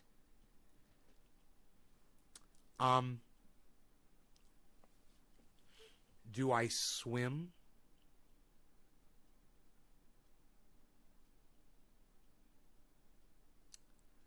No, I float in my jacuzzi. That's about it. I actually can do... I think I started doing leg lifts in my jacuzzi, guys. I think that was the first place I started my... Because I don't think I could really do them at first. But I was in the water, and I would lift my legs in the water, and I'd just see if I could get them out of the water a little bit, you know? It was really challenging, and I worked on that, and then one day I was on the floor, you know, and I just decided to try leg lifts, and then I came up with this little burn leg lift, quick leg lift workout where you don't have to sit there and just do a bunch of leg lifts. You do these little leg lift tricks, and you can cut the time of your workout by a third. You know, you're only doing leg lifts for, you know, a minute, you know, because you can't do them for any longer. You're totally spent by the time you've done these exercises. And it's basically you lift your legs up. This is the exercise. Lift your legs up together. Always keep your legs together and point your toes, right? So you've got your legs up in the air now. Just do circles with your legs and feel it all the way up in your hips. Then reverse, do circles, right? Then move your legs over to the left together. Move both legs over. Circles. Then move them down. Circles. Then move it over here. Circles. You could do 3, 4, 5, however many you think you could do. Circles, right? That's one. And then the hourglass. Move your legs like this and do an hourglass with your legs. Right? And then go back and just circles. And I'm telling you, when you're moving your hips from side to side like that, and you're doing them way over to the side, man, I feel the burn in here. I used to get so exhausted. I would start doing those exercises, and I would just be like, oh my God, this is it, man. I just made it up. I was just laying there. I was like, I wonder how hard it is to do circles. Like, oh my God, I can't even do this. This is great. So I forced myself, you know, and now I can do them like nothing. And the hourglass is easy, but it won't be for you at first. So you can start with a small hourglass, or you can start with just one circle, or you can start with a circle in the middle. Just lift your legs up and move them in a circle. I know it doesn't sound like much. It's a whole other level to doing leg lifts. It takes leg lifts to a whole other level. It's like being on an incline and doing leg lifts. And I'm telling you, if your butt and your head is up the incline and your feet are facing down the hill, and if you got a hill that'll give you a 25-degree angle, even a 15-degree angle. You know, if you're on a slope like this and your legs are down here and you try to fucking lift your legs, and I'm telling you, you will accelerate the amount of time it takes you to build up these muscles. This is all me. I didn't get this from anywhere. This is all me. This is me doing this. You'll accelerate this, guaranteed. And you won't have to spend as much time doing them. You'll do leg lifts on the mountain, you know, like this for less than a minute. It's all you can do. And you're burnt and you can feel it. And then you do a leg lift and you use that to sit up. You're like, I don't know if I'm going to be able to get up. I'm so tired from doing that. Oh my God. And you just kind of fulcrum your way up. Luckily you're on a hill, so it's a little easier to stand up, but no, I don't have a swimming pool.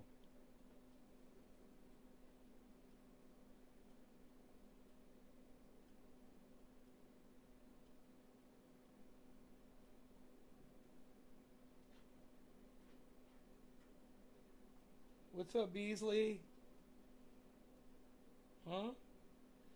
Beasel's got something going on next to his eye, and it looks like mange. It looked like, I thought he had got, on his eye, has he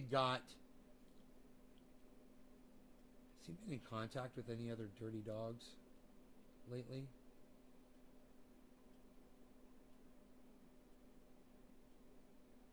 No, not dirty dogs. Not dogs that have mange.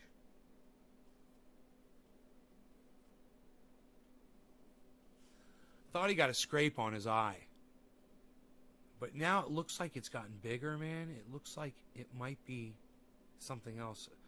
Maybe if I looked at it with a microscope, you know, or even if I just took a pic, got the video and zoomed in on his eye, I could tell. You know, on my camera.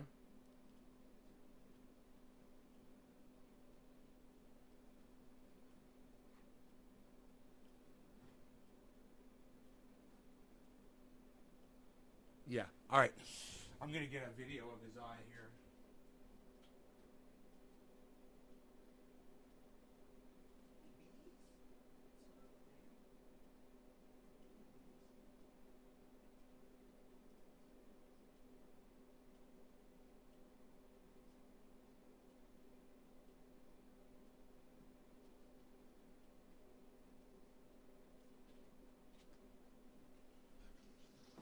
Hey, bees. What's up? Man?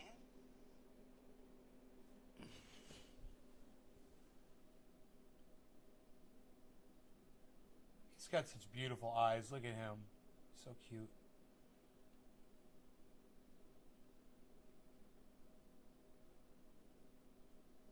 Look at that mark next to his eye. It's a little white there. Here.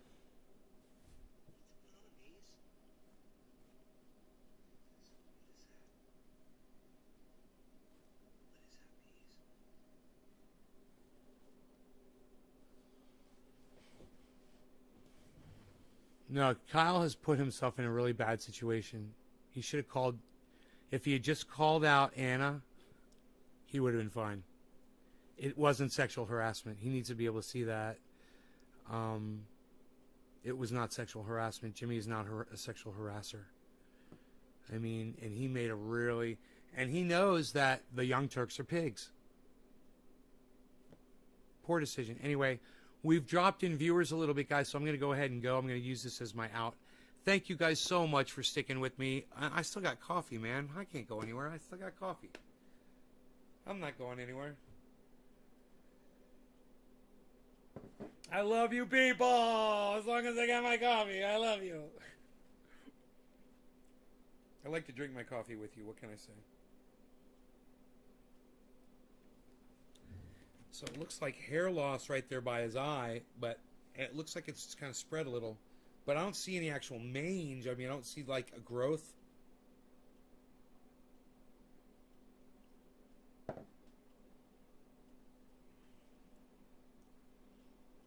And he lives out here. It's a pretty clean environment where we live, you know. But we do have deer that go through the yard, and it's very possible that, you know, deer get these things all the time. And if he ate some deer shit, which he will do. Okay, Google. Can a dog get mange by eating deer feces?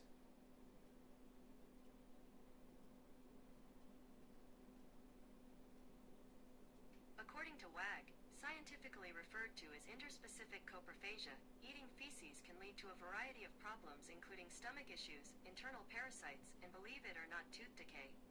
The good news is that you are not at risk if your dog decides to snack on deer poop. I'm not at risk. Good. Thank you. Good. So he's not going to get mange from eating deer pellets. You know, if he finds them, he fucking eats them. And rabbit pellets, bro, he goes out of his way to find rabbit droppings. I mean, deer, he could leave it, take it or leave it. He could take it or leave it. But rabbit, that's his fucking delicacy, man. That's his caviar. Rabbit balls. He's all into that shit.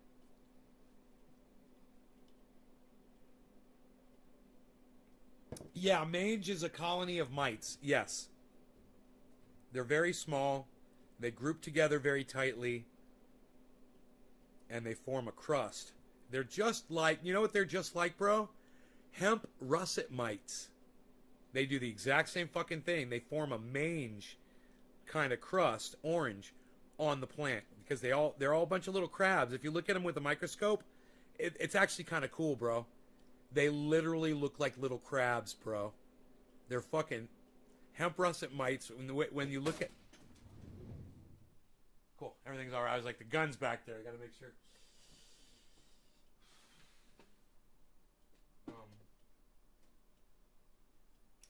I was ready to catch the gun in case the gun was falling. That gun is half cocked, so it shouldn't go off if it falls.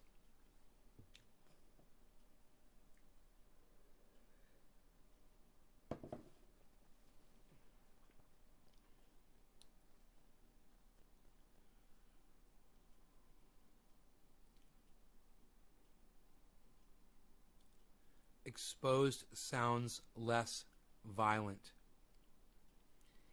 It's not just about less violent, Sean. It's about not saying you want to cancel someone and take their right to speak away from them by saying purged.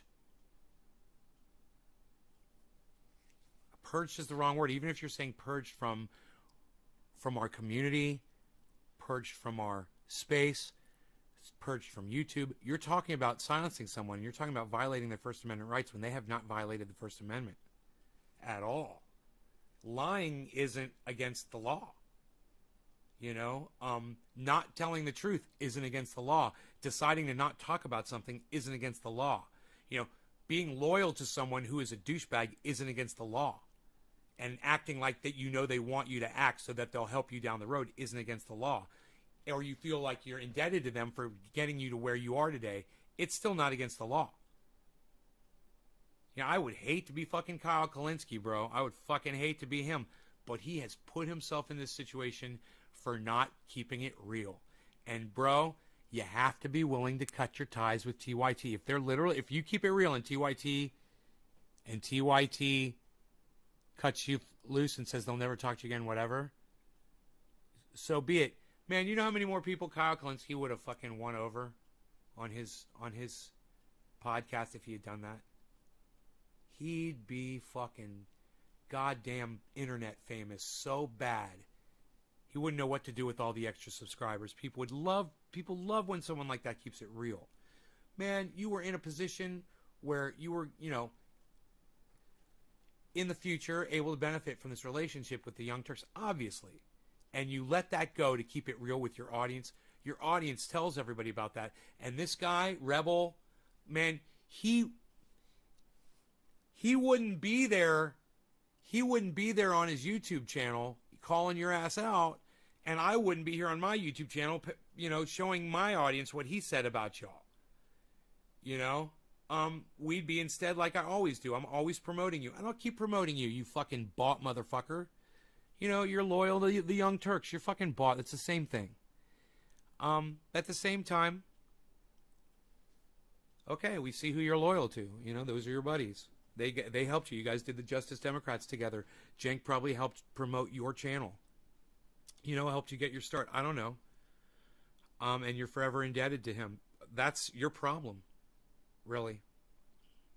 But Kyle, I'll try to fucking help you as much as I can. It would just help me out so much if you would just fucking start keeping it real, bro. You know? If you would say that there was no sexual... You saying that was... What was his term that he used? His little fucking new term? Slut shaming? Oh, fuck you, Kyle. You know, just fuck you for even saying that. You're a dumbass. You're better than this. Wake up. Make the change. Apologize to your audience. Tell Anna she's fucking psycho bitch, and tell Cenk to go fuck himself. Nay's Garden.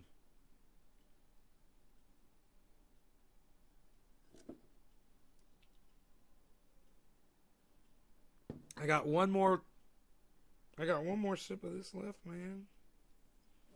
I got one more sip of my cafefe left, man.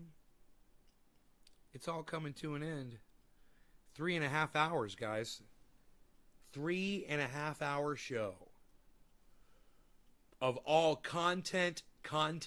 The whole show. I'm working for y'all. No dog walks. No long bathroom breaks.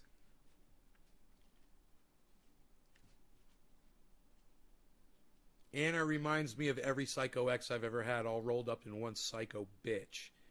She's a fucking psycho and she's a fucking liar. And the whole fuck you, Aaron Mate thing proved it to the whole world. She showed her fucking stank ass to the whole fucking world.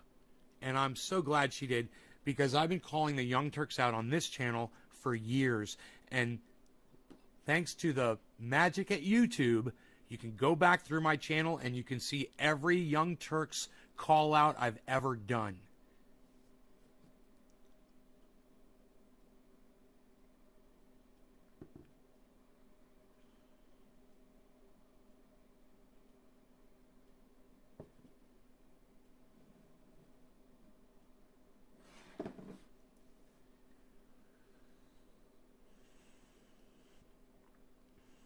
I'm out of coffee.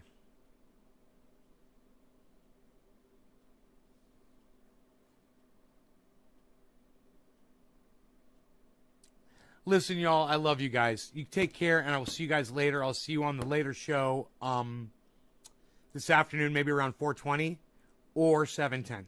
But I will catch you. All right, I love you guys once again, and take care. Take care of yourselves. Take care of each other, just like that guy used to say, Jerry Springer. I like that sign off, you know? We should take care of each other. It's true. Unfortunately, he didn't do a very good job of making an example of that on his show. But hopefully I will from now on this show.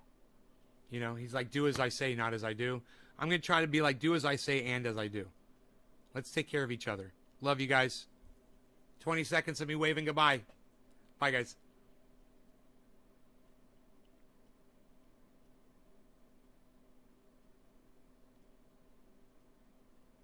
You'll be there? Nobody's talking to the computer. The computer, it's talking to me. I don't know why.